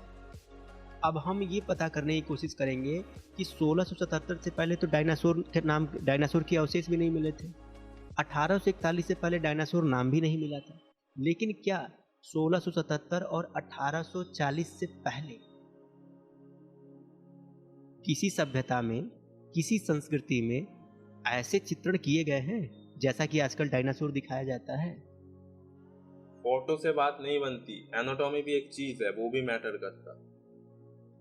तभी तो पता चलेगा ना भाई, क्योंकि ये तो तय हो गया कि आधुनिक विज्ञान भी 1677 से पहले डायनासोर को नहीं जानता था। आधुनिक साइंस, आधुनिक टेक्नोलॉजी में भी 1677 के बाद ही डायनासोर के बारे में पूरी रिसर्च होनी शुरू हुई है और डायनासोर के बारे में जानकारी प्राप्त होनी शुरू हुई है। डायनासोर का आधुनिक नाम भी 1841 से पहले नहीं कोई जानता था। पहला चित्र भी 1841 में ही बनाया गया डायनासोर का। लेकिन क्या हमारे आपके पूर्वज ऐसे किसी विशाल प्राणी के बारे में नहीं जानते थे? नहीं, उन्होंने कहीं उल्लेख नहीं किया है? बिल्कुल किया है। और जो भी रेफरेंस हम आपको दिखाएंगे ये 1677 और 1841 के पहले का दिखाएंगे, ताकि आपको ये पता लगे कि ये जो भी ये डायनासोर के अंडे के छिलके हमारे भारत में जो फुदकते रहते हैं, उनको उनकी औकात पता चले कि इनके बाप लोगों को, जिनको ये अपना बाप मानते हैं, तो इनके बाप लोगों को 1677 से पहले पता भी नहीं था कि ऐसा कोई विशाल प्राणी होता है। इनके बाप लोगों को 1677 से पहले पता भी नहीं था कि ऐसा कोई विशाल प्राणी होता है, जबकि भारतीयों को इससे पहले से पता था कि ऐसे भी विशालकाय भीमकाय प्राणी होते हैं जो कि दानव कहे जाते हैं, और उनका चित्रण भी किया गया है। वैसे तुम लोगों को मेमथ के बारे में पता था? उनके बारे में बताया भी गया है और उनके उल्लेख भी किए गए। आइए आगे बढ़ते हैं। यहाँ बात करेंगे कि एक महत्वपूर्ण बात यह है कि डायनासोर का चित्रण और अवधारणा केवल जीवाश्म के रूप में प्राप्त कुछ हड्डियों को लेकर के उनके कल्पना और अनुमानों पर आधारित है। हाँ, क्योंकि तुम लोग अपने वेद पुराण से टाइम मशीन नहीं बना पा रहे हो, इसलिए तो हम डायरेक्ट डायनासोर एरा में जाके नहीं देख पा रहे कि वो कैसे दिखते थे। ध्यान दीजिएगा, डायनासोर का चित्र जो बना हुआ है या डायनासोर की जो अवधारणा है कि डायनासोर कैसा दिखता होगा, डायनासोर कैसा होता होगा। तो ये शकल सूरत और डायनासोर का जो रूप प्रारूप है, ये सिर्फ एक अनुमान रूप प्रारूप है, अनुमान और कल्पना पर आधारित है। एग्जैक्ट नहीं है कि डायनासोर एकदम ऐसा ही होता होगा, क्योंकि आज तक किसी भी डायनासोर के पूरे फॉसिल्स नहीं मिले कि पूरा का पूरा डायनासोर ही मिल गया हुआ। Show the Tyrannosaurus 90% complete fossil. कहते हाँ यही है डायनासोर अंकल, नहीं हो सकता। तो यहाँ पर आपको देखना जरूरी है कि जो भी जीवाश्म डायनासोर, ये कम्प्लीटली चुतियापा है। ऐसा नहीं होता। ऐसे तो कोई भी उठ के आ जाएगा और बोलेगा कि हमको डायनासोर्स के बारे में पता था, तो चाइनीज भी बोल सकते कि ड्रैगन सी डायनासोर थे। ऐसे नहीं होता। जो भी एनिमल ये दिखाएगा, उस एनिमल में जितने भी डायनासोर्स की यूनिक एनाटॉमिकल फीचर है जो कि उसको दूसरे एनिमल्स और दूसरे रेप्टाइल से अलग बनाता है, वो उस एनिमल में जो ये दिखाएगा उसमें प्रेजेंस होनी चाहिए, वरना वो डायनासोर साबित नहीं होगा। उनके मिले हैं या कुछ हड्डियाँ मिली हैं, तो उनके आधार पर जो डायनासोर के जो आधुनिक चित्र और चित्रांकन किए गए हैं वो सिर्फ अनुमान और परिकल्पना पर आधारित है। बहुत मेहनत लगती है, ठीक है, बहुत सारी चीजों का एग्जामिन किया जाता है। बात करेंगे कि ऐसे विशाल सरीसृप को आधुनिक वैज्ञानिकों ने 1840 में डायनासोर कहा, परंतु भारत में हिंदू आख्यानों में ऐसे विशालकाय सरीसृप के लिए मकर शब्द का प्रयोग किया गया, जो कि बहुत प्राचीन है। तू डिसाइड कर ले पहले, मकर है कि दानव। पहले खुद बोलता आप दानवासुर, अब बोल रहा है मकर। डिसाइड कर लो सही से। और दूसरी बात, मकर एक माइथोलॉजिकल एनिमल है जो कि बहुत सारे लिविंग एनिमल का मिक्स डिश है। ऐसा कोई भी एनिमल रियल लाइफ में एग्जिस्ट नहीं करता। किस शब्द का प्रयोग किया गया? मकर। हमारे यहाँ हमारे ग्रंथों में विशालकाय प्राणियों को मकर के नाम से जाना जाता था। अब आपको मकरों के बारे में बताएंगे कि ये मकर होते कैसे थे, इनके रूप स्वरूप पहचान क्या थी, इनका चित्रण भी हुआ है कि नहीं हुआ, इन सभी बिंदुओं पर बात करेंगे। तो अशोक जी, यहाँ पर अगर कुछ रह गया हो जो आप समझाना चाहें या कहना चाहें तो कंटिन्यू करें। जी कंटिन्यू करिए, आपने अच्छे से समझा दिया। ओके, तो चलिए आगे बढ़ते हैं। अब यहाँ पर हम बात करेंगे मकर और डायनासोर। सबसे बड़ी बात यह है कि मकर और डायनासोर, डायनासोर का आशय हमने आपको पहले ही समझा दिया कि डायनासोर का मतलब क्या होता है, विशालकाय सरीसृप। ठीक है, भीमकाय, तब दैत्याकार का जो विशाल प्राणी हो उसको हम ऐसा नहीं है, हर एक एंशिएंट रेप्टाइल डायनासोर नहीं है, डायनासोर के नाम से संबोधित करते हैं। अब डायनासोर की अवधारणा मकर से प्रेरित है। विशालकाय सरीसृप जो कि आधुनिक वैज्ञानिक ने डायनासोर का नाम दिया है, हिंदू आख्यानों में विशालकाय सरीसृप को मकर कहा जाता है। अभी तो 2 मिनट पहले बोल रहा था कि दानवासुर, यानी कि जो मकर है ना, उसका उल्लेख तो हिंदू धर्म शास्त्रों में हुआ ही हुआ है। इसी के साथ साथ जो प्राचीन मंदिर है उन पर भी मकरों के चित्रण मिलते हैं। आइए आपका परिचय कराते हैं। बात करेंगे प्रमाण के ऊपर।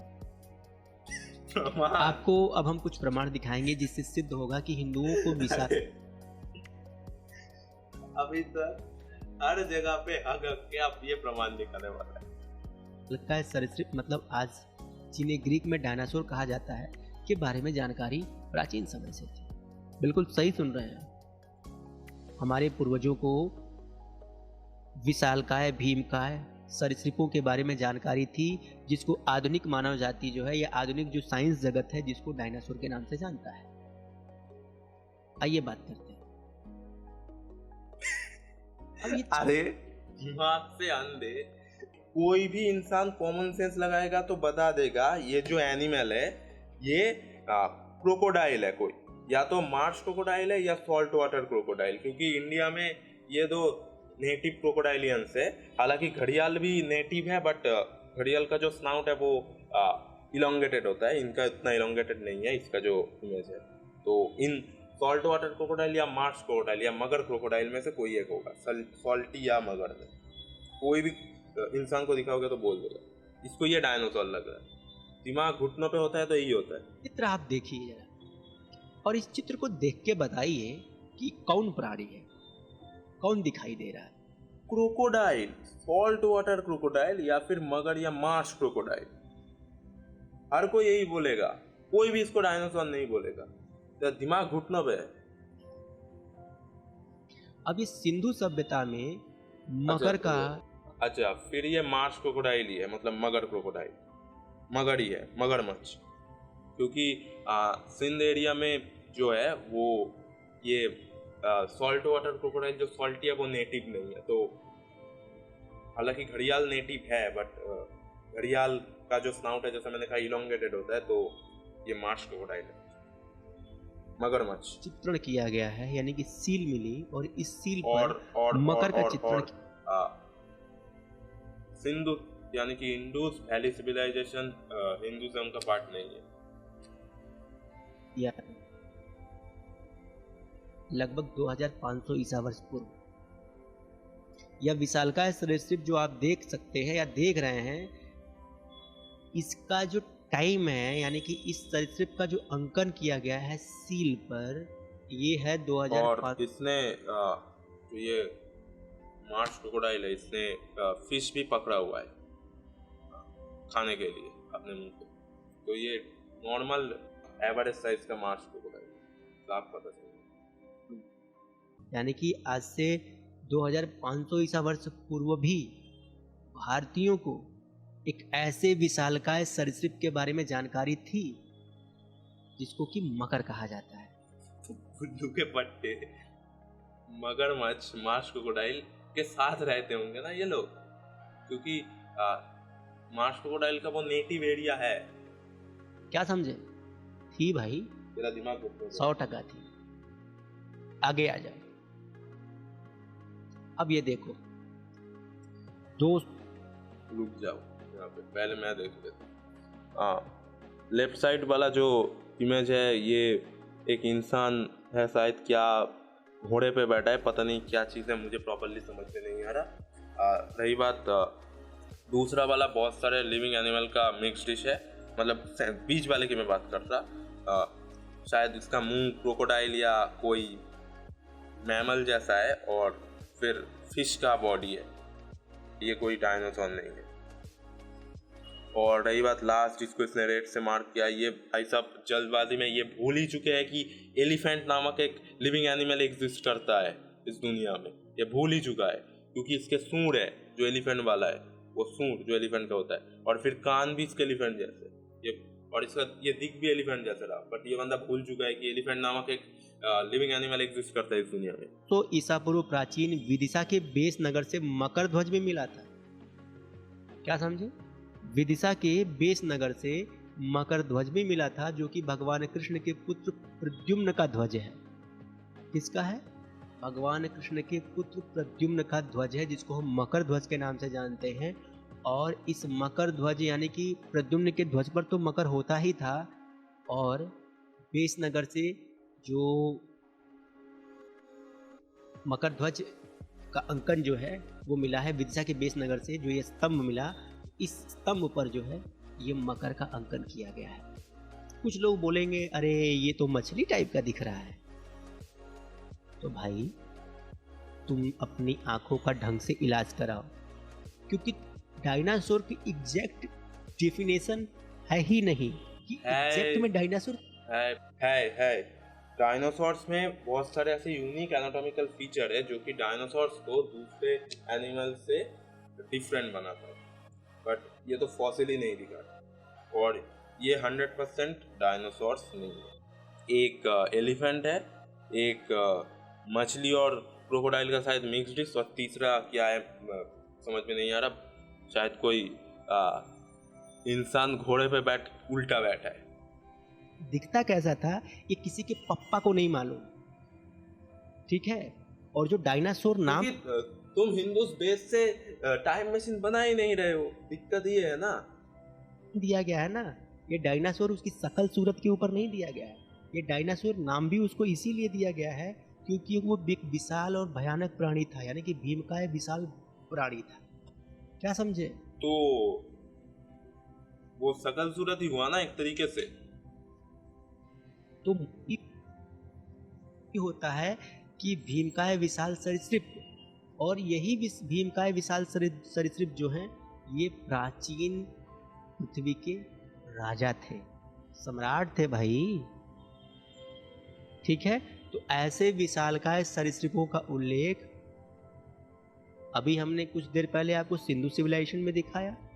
यहाँ पर 200 ईसा वर्ष पूर्व प्राचीन विदिशा के बेस नगर से मिले मकर ध्वज पर दिखाया, यानी कि मकर ध्वज स्तंभ पर दिखाया आपको। आगे आइए और दिखाते हैं। अब ये देखो भाई, इसी प्रकार उज्जैन के एक 200 ईसा वर्ष पूर्व के सिक्के पर भी मकर ध्वज है। ठीक है, ये भी आप देख सकते हो। आगे आ जाओ। अब ये देखो, वो क्या ये था, बड़ा वो पुराना वाला क्या था समझ में नहीं है। कोई लिविंग एनिमल ही तो लगा मुझे को, शायद मत रिवर्स कर।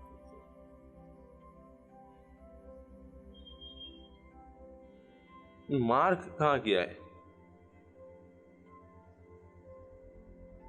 कोई गाय है शायद।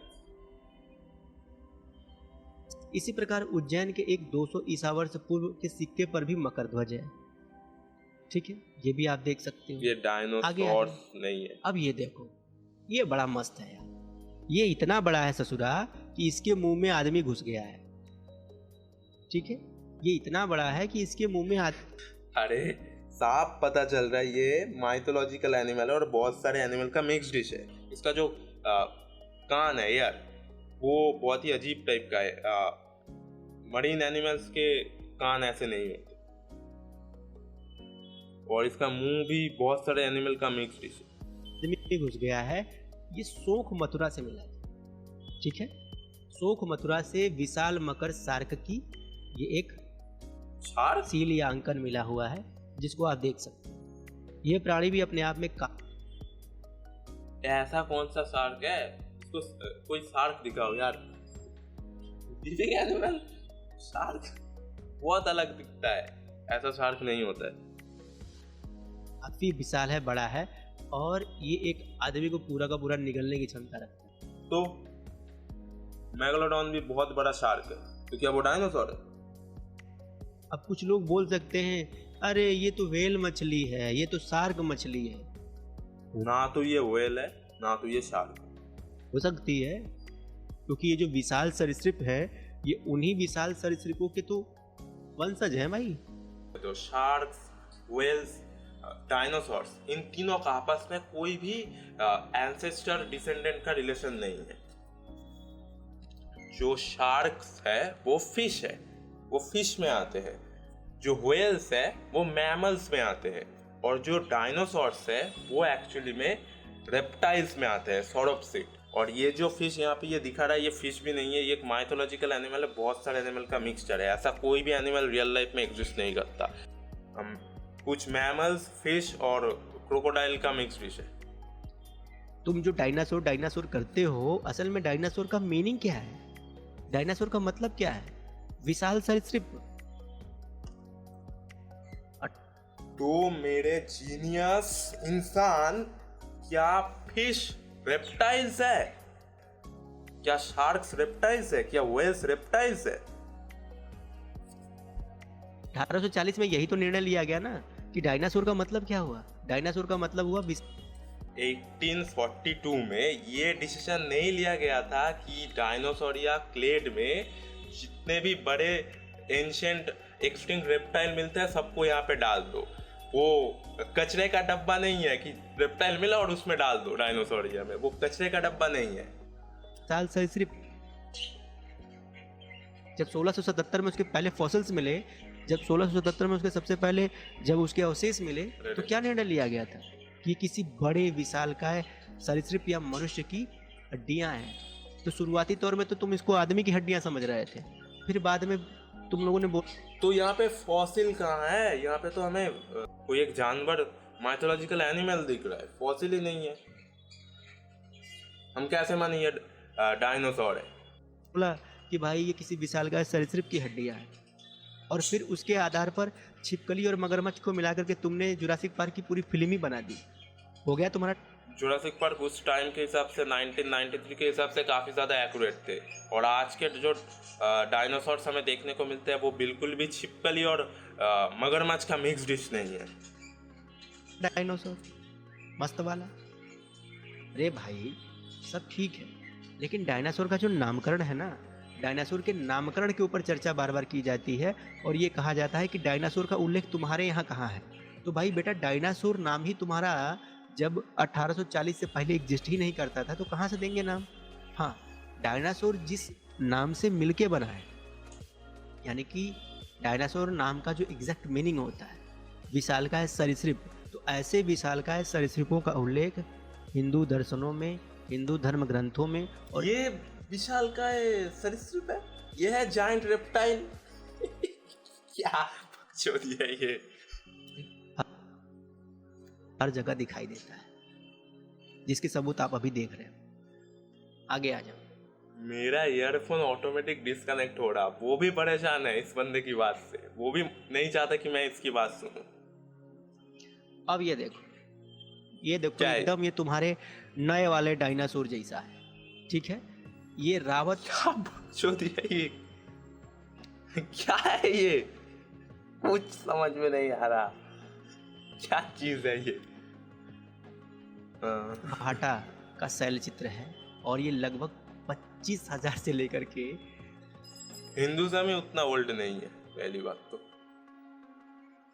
15,000 क्या, यानी कि 25 से 15,000 साल। साल बोले राज जी, साल बोल दे। ह्यूमन सेटल ही हुए थे आज से 12,000 साल पहले, तो ये क्या कहना चाह रहा है कि सेटल होने से पहले ही ह्यूमन ऐसे ही मस्त डायनासोर्स को ढूंढ रहे थे, ऐसे ही मस्त पेलियोंटोलॉजिस्ट थे। सेटल से पहले साइंटिस्ट उभर रहे थे क्या ह्यूमन सिविलाइजेशन में, क्या कहना चाहते हो तुम? जी जी, क्या बोल साल रहे? बोल, साल। नहीं, मैं सोच रहा हूँ कुछ और बोल दो इसको। सोचो, 25 से 15,000 साल प्राचीन डायनासोर के चित्रण है ये, यानी कि सरीसृप के चित्रण है। ये एक विशालकाय प्राणी यहाँ पर दिखाया गया है। किस पर? इस शैल चित्र पर। ये बड़ा या छोटा इसको कैसे पता चला? आइए आगे दिखाते हैं। अब ये देखो, ये देख के पक्का, इसको देखने के बाद पक्का बच्चे बोलेंगे हाँ, ये अपन ही यही डायनासोर है। एकदम मस्त, जो जुरासिक पार्क में जिस टाइप का डायनासोर दिखाया गया है ना, एकदम मस्त वैसा ही दिखता है ये कौन सा 2 रुपए वाला जुरासिक पार्क देख के आया है, मुझे पहले कोई बता।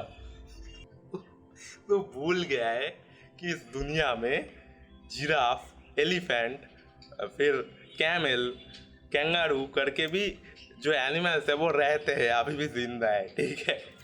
ये जो राइड वाला है ये मोस्टली कैमल है जैसा देख के लग रहा है, और ये जो लेफ्ट साइड वाला इमेज है ये मोस्टली शायद जिराफ है। और अगर इसको ये सॉरोपॉड कह रहा तो ये बंदा साबित क्या करना चाह रहा, जो सॉरोपॉड्स जो पूरा लिनिएज है इसका कोई भी प्रूफ नहीं है कि वो केपीजी एक्सटिंक्शन के बाद बचे थे। पूरी तरीके से वो लिनिएज एक्सटिंक्ट हो गया था, डायनासोर्स का वो जो लिनिएज था सॉरोपॉड वाला वो पूरी तरीके से एक्सटिंक्ट हो गया था।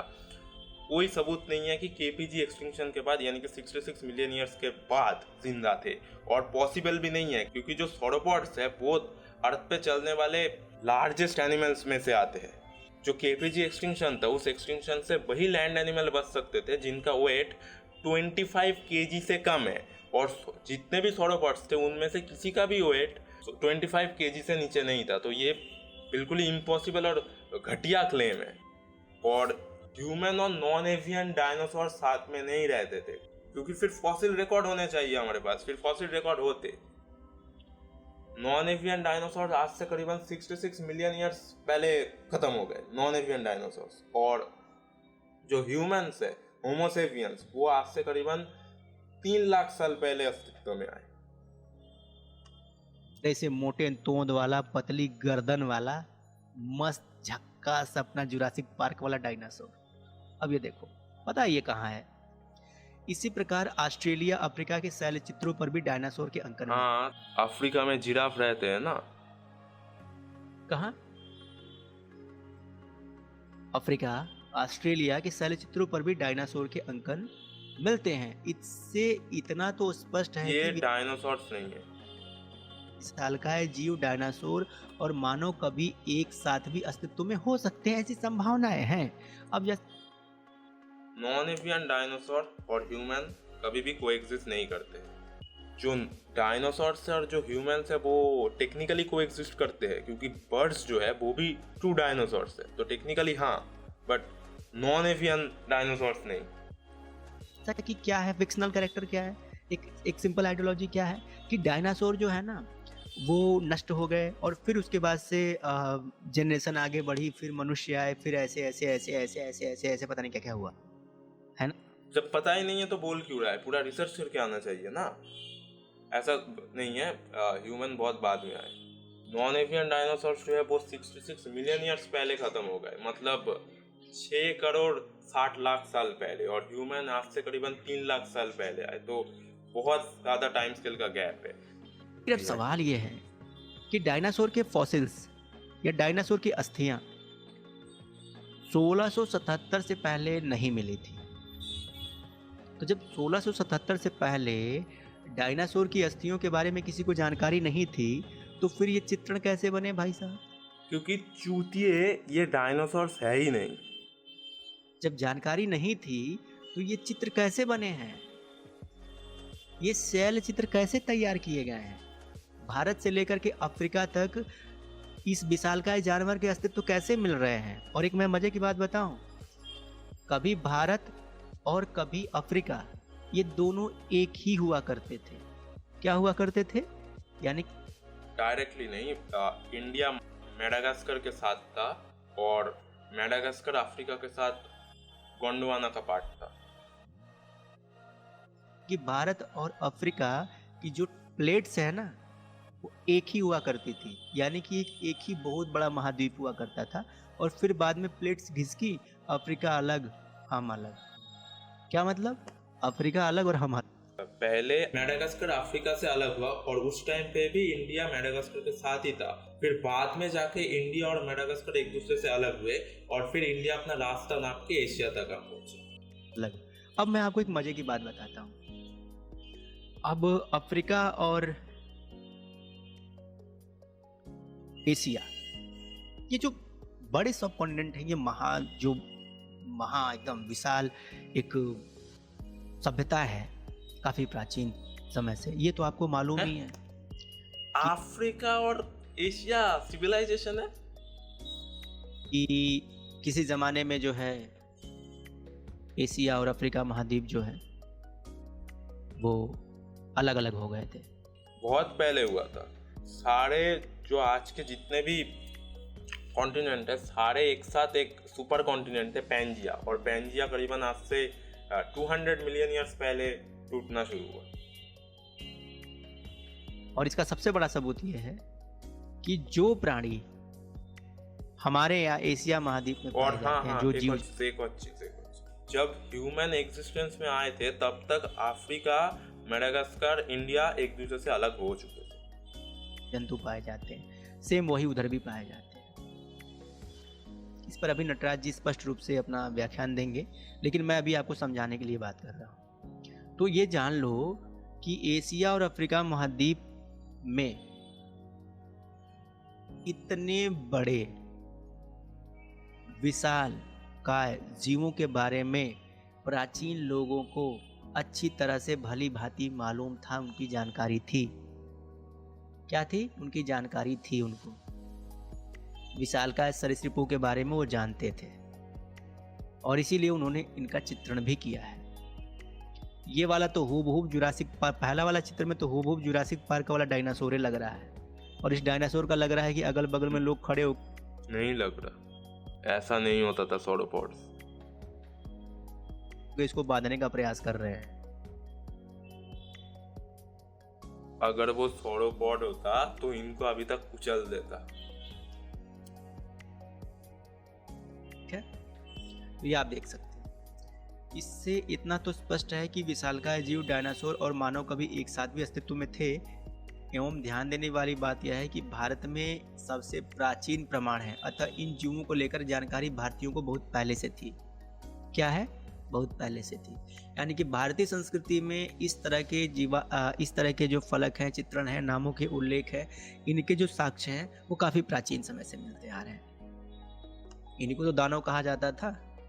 आप ऑस्ट्रेलिया में मेगालेनिया करके एक लार्ज रेप्टाइल रहता था, लेकिन वो डायनासोर नहीं है, वो एक मॉनिटर लिजर्ड है। और भी बहुत सारे ऐसे लार्ज रेप्टाइल है जो कि रेप्टाइल है बट डायनासोर नहीं है, जैसे सॉल्ट वाटर क्रोकोडाइल अभी भी जिंदा है, टाइटेनोबोआ, एनाकोंडा, पाइथॉन्स। क्या ये सब डायनासोर्स है? चीज़ खुद सोच के विचार करके देखिए कि ऐसे विशालकाय जानवरों के और दानवों के बारे में महाभारत जैसे आख्यानों में कई बार चर्चा की गई है। बकासुर, फलानासुर, ढिकानासुर, ये सब सुर वो डायनासोर्स नहीं है, दिमाग के अंधे। तो क्या करने जाता था भाई? ये विशालकाय सरीसृप ही तो हुआ करते थे। हाँ, तो वो जो ह्यूमन लैंग्वेज नहीं बोलते थे, डायनासोर्स ह्यूमन की भाषा नहीं बोलते थे, और वो अपना रूप नहीं बदल सकते थे। अगर कोई एक टायरानोसोरस है, वो टायरानोसोरस ही रहेगा जिंदगी भर। वो कल मर्जी हुआ चलो चलो आज टाइगर बन जाते हैं, ऐसा नहीं होता था। सामान्यतः अपने आप से भी काफी विराट और बड़े हुआ करते थे। अपने आप से विराट? तू कहना क्या चाह रहा? ठीक है, आगे आइए। अब ये देखिए, ओंकार वाट मंदिर का नाम तो सबने सुना है। घुटनों में दिमाग है। पहला जो इमेज है वो कोई माइथोलॉजिकल एनिमल है या फिर टॉर्टोइज है। जो ये राइट साइड वाला एनिमल है, ये कोई लिविंग एनिमल है, या तो एक राइनो है या फिर वाइल्ड बोर, मतलब जंगली सुअर। और ये जो पीठ पे कुछ प्लेट्स जैसे दिख रहे हैं, स्टेगोसॉरस बोलना चाहेगा ये बंदा, मुझे पता है, बट ये प्लेट्स हैं नहीं, ये एक्चुअली में पत्ते हैं, पेड़ के पत्ते। अगर हम ध्यान से देखें तो ये जो एक रिंग टाइप बना हुआ है उसके चारों तरफ, उस पे भी ये सेम चीज़ है, और ये वही चीज़ है, ये पेड़ के पत्ते हैं। और स्टेगोसॉरस ऐसा नहीं होता था। स्टेगोसॉरस का जो हाइंड लिम होता है, मतलब पीछे का पैर, वो ज़्यादा बड़ा होता है आगे के पैर से। और स्टेगोसॉरस का जो मुंह होता है वो पतला होता है, इतना मोटा नहीं होता। और उसके जो पूंछ है उसमें थैगोमाइजर होता है।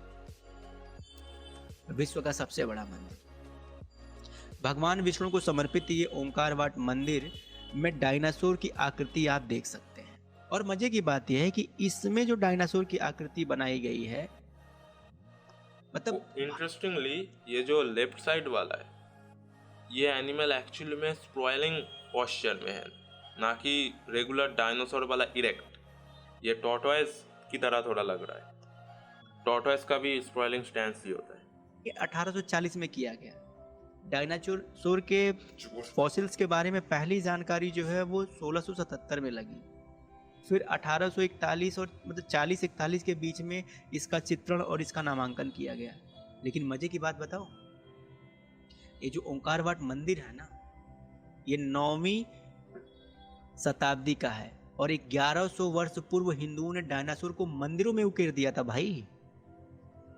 जबकि आधुनिक विज्ञान और वैज्ञानिक डायनासोर का पहला चित्रण ही 1840 और 41 में करते हैं। यानी कि वर्तमान वैज्ञानिकों को जब डायनासोर के बारे में पता लगा, उससे 1100 साल पहले ही हमारे हिंदू मंदिरों पर डायनासोर के अंकन कर दिए गए थे।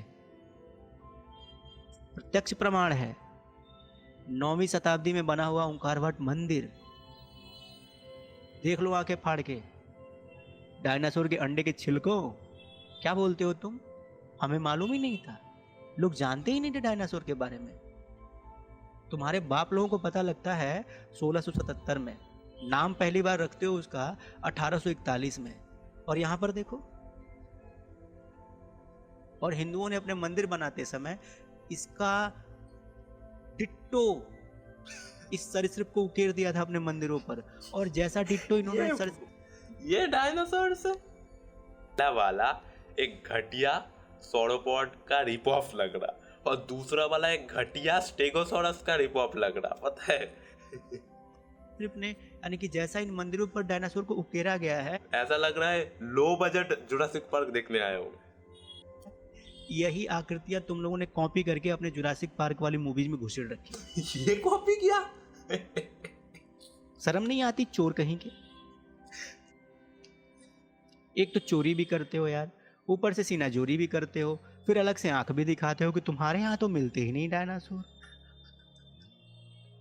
तुम ये बकवास इसीलिए करते हो मेरे भाई कि तुमको डायनासोर का आगा पीछा कुछ पता ही नहीं है।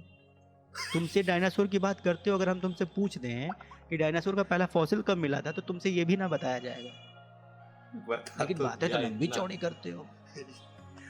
भाई तू मेरा वीडियो देखना, ठीक है?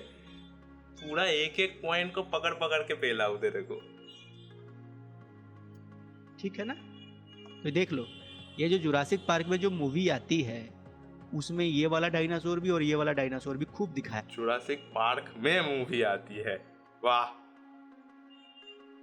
गया है मस्त नहीं दिखाएगा भयानक डायनासोर।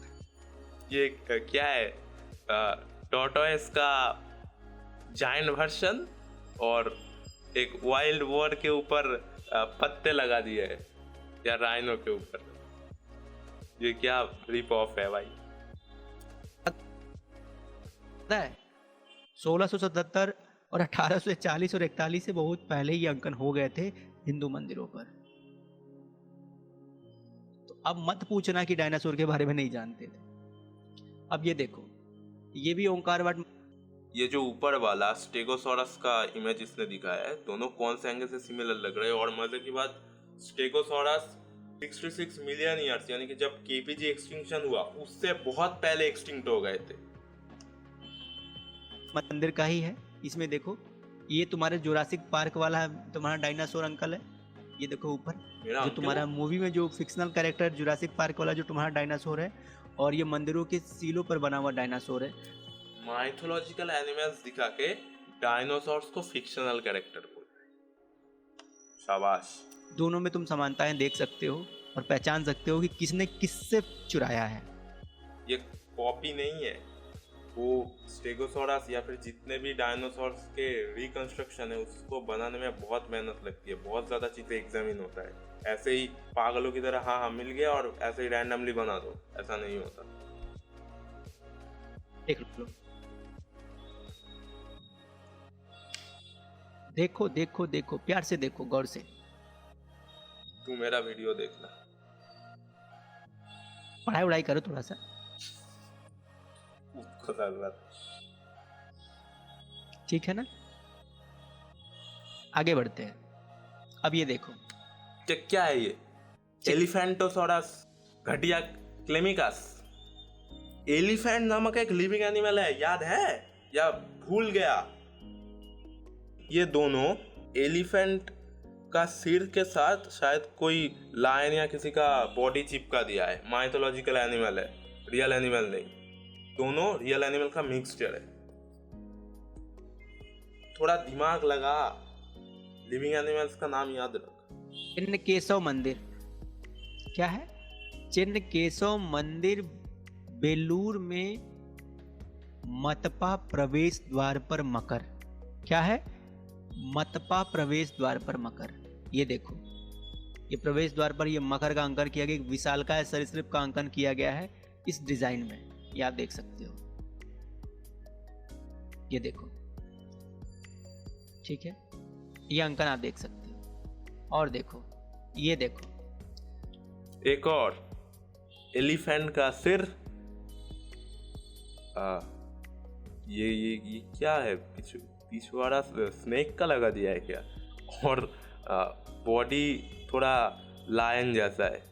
बहुत सारे लिविंग एनिमल का mix dish. Another mythological animal. उसके सिर पे एक मंकी बैठा हुआ है। क्या मंकी है ना या इंसान है, पता नहीं, कुछ तो है। सांबोर प्री कुक मंदिर। तो यहाँ पे मैं बता दूं, क्योंकि इसने फॉसिल नहीं दिखा है तो हमें लुक के ऊपर ही जज करना होगा ये डायनासोर है या नहीं। तो इसके लिए इसको अभी का जो अंडरस्टैंडिंग है हमारा डायनासोर्स के ऊपर, उस हिसाब से इसको उस तरीके का डायनासोर्स दिखाने होंगे, वरना वो एनिमल डायनासोर प्रूफ नहीं होगा। आम सिटी कंबोडिया में मकर का चित्रण 7वीं शताब्दी में किया गया है। ये आप देख सकते हो, ये देखो, और मकर के ऊपर ही बैठा हुआ है आदमी। ठीक है? और देखो, कोणार्क मंदिर ना हुआ मकर का अंकन, ये आप देख सकते हो। ये सारे वही बड़े सरीसृप हैं, ये देख सकते हो।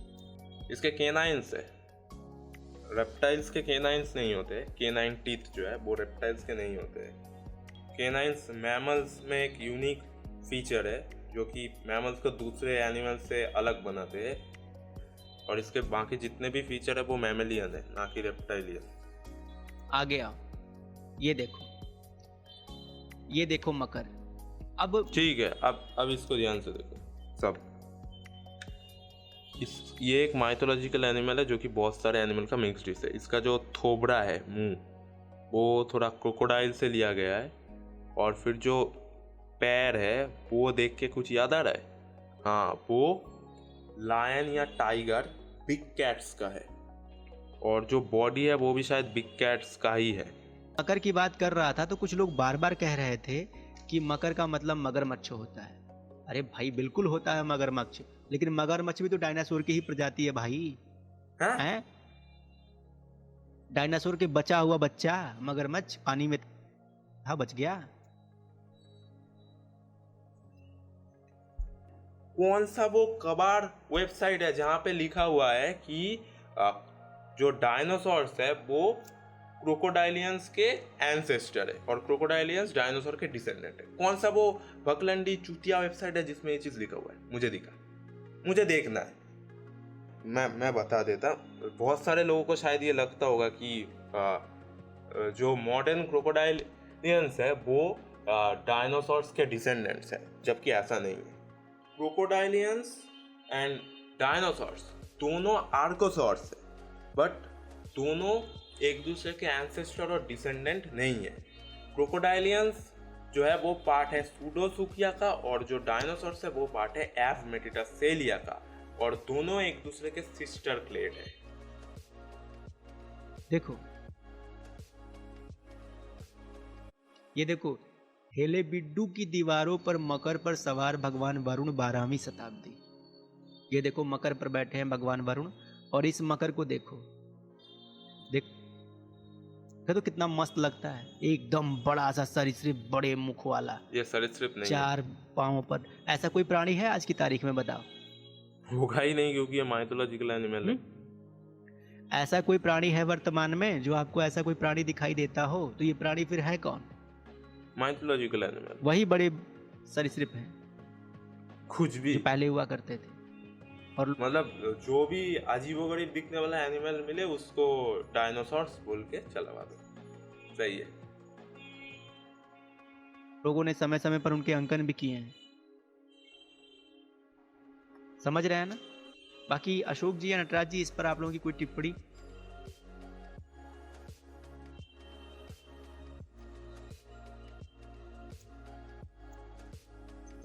अभी जैसे कि अगर कोई ये कहेगा कि और टिप्पणी तो नहीं है। मगरमच्छ को ही मकर कहा जाता है, तो मकर जो है, मकर का मतलब होता है कि ऐसे सरीसृप जो विशाल काय होते हैं उनको मकर कहा जाता है, और संस्कृत में मगरमच्छ को ग्राह कहा जाता है।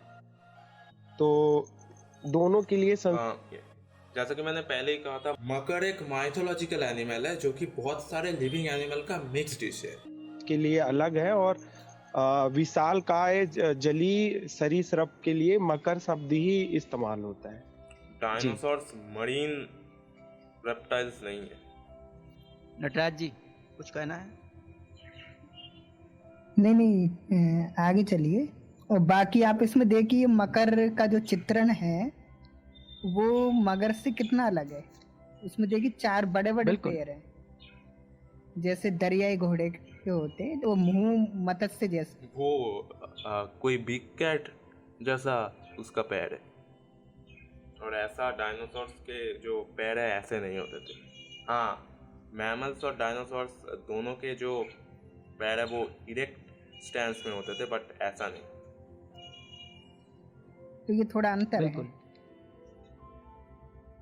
तो ये अलग टाइप का सरीसृप है, ठीक है। विशालकाय सरीसृप अलग अलग ही तरीके का, ठीक है। आइए आगे ले चलते हैं। अब इससे मिलिए, अरे काफी खूबसूरत है, बदसूरत है। ईसा पूर्व ये डायनासोर्स नहीं है। ऐसा कोई भी लिविंग एनिमल एग्जिस्ट नहीं करता इस दुनिया में। क्या बवासीर है ये। सांबी का यह मकर जो है इलाहाबाद की म्यूजियम में रखा हुआ है, इसको भी आप देख सकते हैं। हम इसको डायनासोर किस बेस पे कह रहे हैं वो तो बताओ। कैसे मैं मान लूँ ये डायनासोर है, कोई दूसरा एनिमल नहीं, या कोई माइथोलॉजिकल एनिमल नहीं। देख रहे हैं,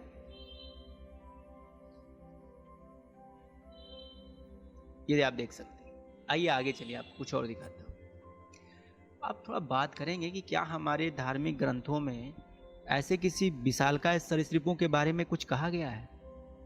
तो महाभारत विशालकाय समुद्री सरीसृप का उल्लेख करता है, ये आप देख सकते हैं।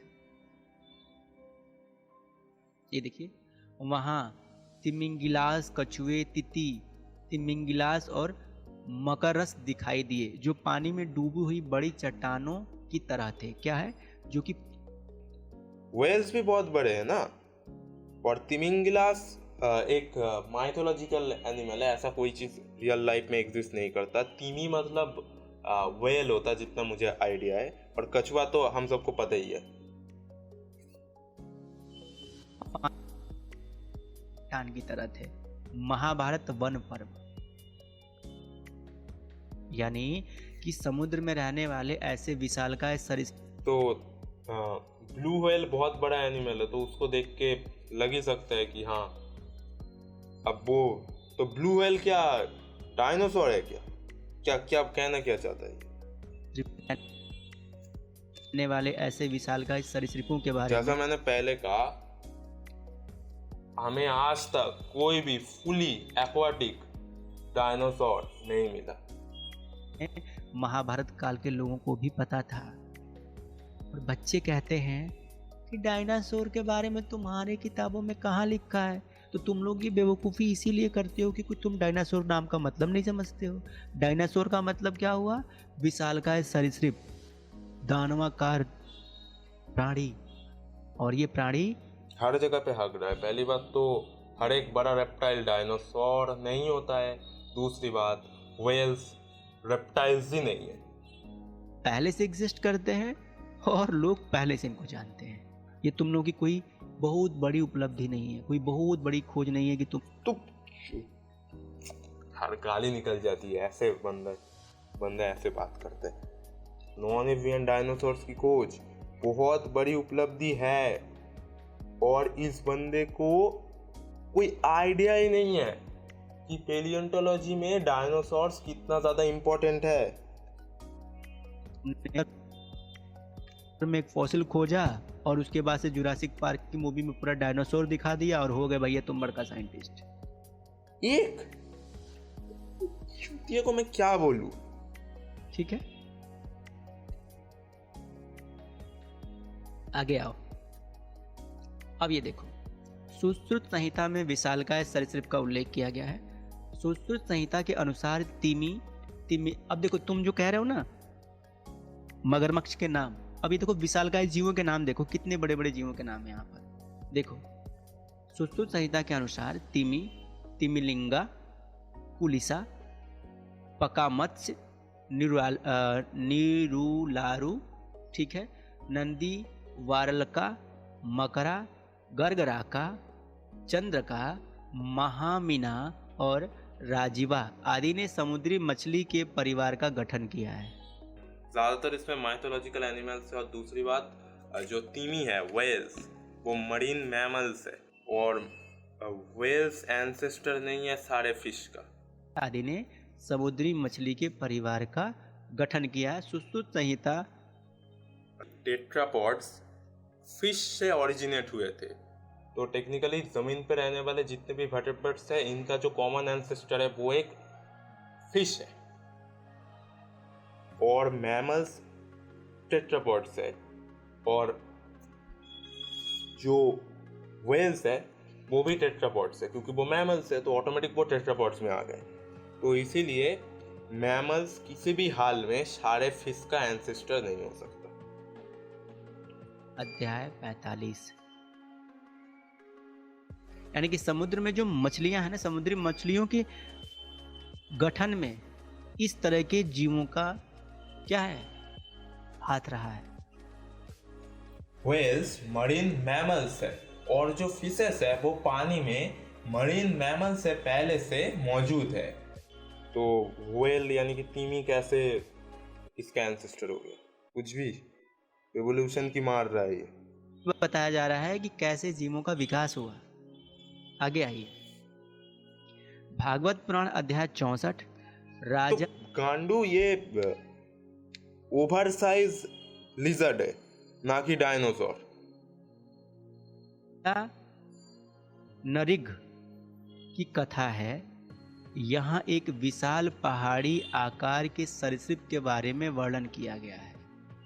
यानी कि भागवत पुराण अध्याय 64 में राजा नरिग की जो कथा है, उस कथा में एक विशाल पहाड़ के आकार के सरीसृप के बारे में वर्णन किया गया है, चित्रण किया गया, बताया गया है। तो ये विशालकाय सरीसृप कौन थे भाई, बताओ? Over size living animal. Nataraj ji कौन थे जरा एक बताइए। Over size lizard. ये विशालकाय पहाड़ के आकार का सरीसृप है, तो निश्चित ही ये वो डायनासोर ही है। यही होता है कई जब तुम लोग प्रॉपर्ली कहते हैं रिसर्च पुराण ना बेकार करके है, आके ये वीडियो वो। बनाते रहते हो। तो जब कई बार प्रॉपर्ली रिसर्च नहीं करते और कुछ भी वीडियो में कचरा परोसने लगते हो। इस तरह की जानकारियां पुराणों से मिल जाती है।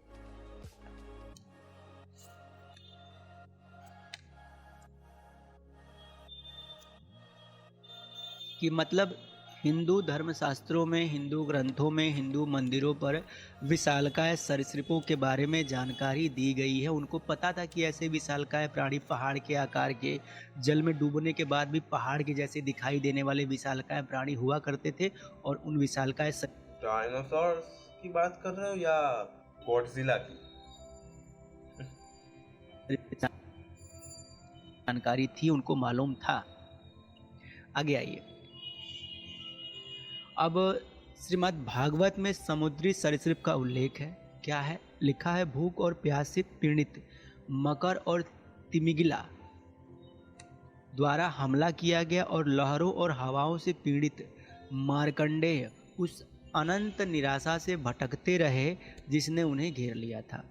थकावट के कारण उसे दिशा का ज्ञान नहीं रहा और उसे यह पता नहीं चल सका कि आकाश क्या है और पृथ्वी क्या है। दोनों माइथोलॉजिकल एनिमल है यहाँ पे। मतलब जब समुद्र में विशाल सरीसृपों ने इनके ऊपर हमला किया तो इनकी आंखें चौंधिया गई, इनको आकाश और पृथ्वी का कुछ पता वता नहीं चला। समझ में आया? तो ये विशालकाय सरीसृपों के बारे में उल्लेख किया गया है। और ये विशालकाय सरीसृपों के नाम क्या थे? तो मकर और तिमिंगिला। बाकी अन्य सरीसृपों के ऊपर अभी मैंने बताया। आगे आ जाइए, अब भगवत गीता श्लोक 31 अध्याय 10 में मकर का उल्लेख इस प्रकार किया गया है। क्या कहते हैं भगवान? शुद्ध करने वालों में मैं वायु हूँ, शस्त्रधारियों में मैं राम हूँ, जलचरों में मैं मकर हूँ और नदियों में मैं गंगा हूँ। क्या कहते हैं? शुद्ध करने वालों में मैं वायु हूँ, शस्त्रधारियों में मैं राम हूँ, जलचरों में मैं मकर हूँ और नदियों में मैं गंगा हूँ। तो जलचरों में मकर यानी कि मकर क्यों? क्योंकि मकर वो जो अपनी विशाल संरचना और विशालकाय स्वरूप के लिए कोई भी फुली एक्वाटिक डायनासोर आज तक हमें नहीं मिला। जैसे मैंने कहा, प्लीजियोसॉर्स, प्लायोसॉर्स, इक्थियोसॉर्स, मोजोसॉर्स, ये में से कोई भी डायनासोर नहीं है प्रख्यात हो, जाना जाता हो। ठीक है, आगे चलिए। इससे ज्ञात होता है, उपसंहार की बात करेंगे यानी कि निष्कर्ष की बात करेंगे कि इस टॉपिक से, इस विषय वस्तु से हम किस निष्कर्ष पर पहुंचे हैं। मैं बोलता हूं, तुम गधे हो। तो इससे ज्ञात होता है कि हिंदुओं को विशालकाय जीवों जैसे सरीसृप, जलचर और पंछियों की जानकारी थी, जो कि बाद में विभिन्न नामों से प्रख्यात हुए, जिनमें आधुनिक नाम डायनासोर भी रखा गया। तो जो लोग कहते हैं कि प्राचीन हिंदू शास्त्रों में, प्राचीन हिंदू संस्कृति में या प्राचीन हिंदू मान्यताओं में बड़े सरीसृपों के बारे में जानकारी नहीं है, बड़े जीवों के बारे में, विशालकाय प्राणियों के बारे में कोई जानकारी नहीं है, कोई उल्लेख नहीं है, तो वो झूठ बोलते हैं। न सिर्फ भारत बल्कि भारत से बाहर भी। डायनासोर बोल के चल पड़ा है। ऐसे विशालकाय प्राणियों सरीसृपों के बारे में जानकारियां हैं, उपलब्ध हैं और तथाकथित डायनासोर का नामकरण होने से पहले, तथाकथित डायनासोरों के जीवाश्म और अस्थि अवशेष मिलने से पहले ही मंदिरों पर, धर्म ग्रंथों में इन विशालकाय सरीसृपों के बारे में उल्लेख किया जा चुका है, बताया जा चुका है। क्लियर? तो ये है आज के स्ट्रीम का निष्कर्ष। बाकी हम आ गए अपने लास्ट पेज पर, और भैया लाइक शेयर एंड सब्सक्राइब करना मत भूलिए और सहयोग तो जरूर करिए। अब हम अपनी वाणी को विराम देंगे और नटराज जी और अशोक जी का ओपिनियन सुनेंगे और फिर आप लोगों के भी ओपिनियन सुनेंगे। जी नटराज जी और अशोक जी। नटराज जी, आप इस पर अपना ओपिनियन रखिए। जी, आज की स्ट्रीम में देखिए हमने डायनासोर के बारे में बताया और ये भी बताया कि डायनासोर नाम क्यों नहीं मिलता लेकिन अन्य नाम मिलते हैं। यहाँ एक बात और ध्यान देने वाली है, जो तिमिंगला नामक एक जलचर का उल्लेख आया है, वो जातकों में भी उसका उल्लेख है। एक विशाल मछली है वो, काफी विशाल। और डायनासोर्स फिश कब से हो गए? उसके बड़े तीक्ष्ण दांत हैं। तो ये बुद्ध अपने पूर्व जन्म की कथा में बताते हैं, यानी जो तिमिंगला से संबंधित जो बातें थी वो बुद्ध से पहले प्रचलन में थी। वो बुद्ध से पहले कौन सा धर्म था तो वो सभी जानते हैं, और वही चीज आपको पुराणों में मिल रही है, महाभारत में मिल रही है और रामायण में मिल रही है। तो पुराणों में भी इन चीज़ों के उल्लेख मिलते हैं। तो एक जो दस्तावेज के रूप में हमारे पास काफ़ी बड़ी सामग्री है इस संबंधित चीज़ों की, और आगे और भी चीज़ें हम आपके सामने लाएंगे, और भी कई नई चीज़ें हमें मिल रही हैं, वैसे वैसे हम लाएंगे। जैसे विद्युत बल्ब का प्राचीनतम उल्लेख हमें मिल गया। अरे जाने दे रुक, यहीं पे अब छोड़ते हैं ये इन लोगों का बकवास हो चुका है। जो बोलना था, ज्ञान बांटना था, बांट दिया। अब मैं बताता हूँ कि इसका क्या कंक्लूजन मैं निकाल पाया हूँ। इसके सारे वीडियो का एक समरी करते हैं। चलो ओके, तो अब वीडियो का कंक्लूजन समरी करते हैं, क्योंकि अब सनातन समीक्षा का वीडियो जो है वो ख़त्म हो गया है और मुझसे नहीं झेला जा रहा। वैसे भी इसके आगे कुछ है नहीं, बस वो लोग फालतू का बक करते जा रहे, तो वो मुझे सुनने में कोई इंटरेस्ट नहीं है। पूरा प्रेजेंटेशन जो था वो यही तक था, तो यही से मैं बता देता हूँ और वीडियो ख़त्म कर देते हैं। मेरा वाला भी 2 घंटे का ऑलमोस्ट हो चुका है, पता नहीं कौन देखने वाला इतना लंबा वीडियो। जो भी है, इसने अपने पूरे वीडियो में एक भी चीज़ प्रॉपरली सही से नहीं किया है। डायनासोर्स के बारे में इसने जितना भी इंफॉर्मेशन दिया है सब गलत है, एक भी प्रॉपर सही इंफॉर्मेशन नहीं है। डायनासोर का मीनिंग से ये डायनासोर डिफाइन करने लग गया। इसको ये नहीं पता कि डायनासोर जो क्लेड है वो डिफाइन किस तरीके से, कौन से एनिमल को हम डायनासोर कहते हैं और किसको हम डायनासोर नहीं कहते, डायनासोर का क्या क्या यूनिक एनाटॉमिकल फीचर है जो कि डायनासोर्स को दूसरे एनिमल से अलग बनाते हैं, वो भी इसको नहीं पता, और इसको डायनासोर साबित करना है। फिर अपने माइथोलॉजिकल एनिमल को डायनासोर बोल के निकलने आ गया कि हाँ भाई mythological animal is equal to dinosaur, और ऐसे काम नहीं बनता, क्योंकि एनाटॉमी भी एक चीज़ है। एक भी वो जितने भी इसने इमेज दिखाए उसमें एक भी एनाटॉमिकली डायनासोर नहीं लग रहा, और आधे तो पता नहीं क्या ही चीज़ है, और कुछ एनिमल्स ऐसे हैं जिसको देख के साफ पता चल रहा है ये लिविंग एनिमल का मिक्स डिश है।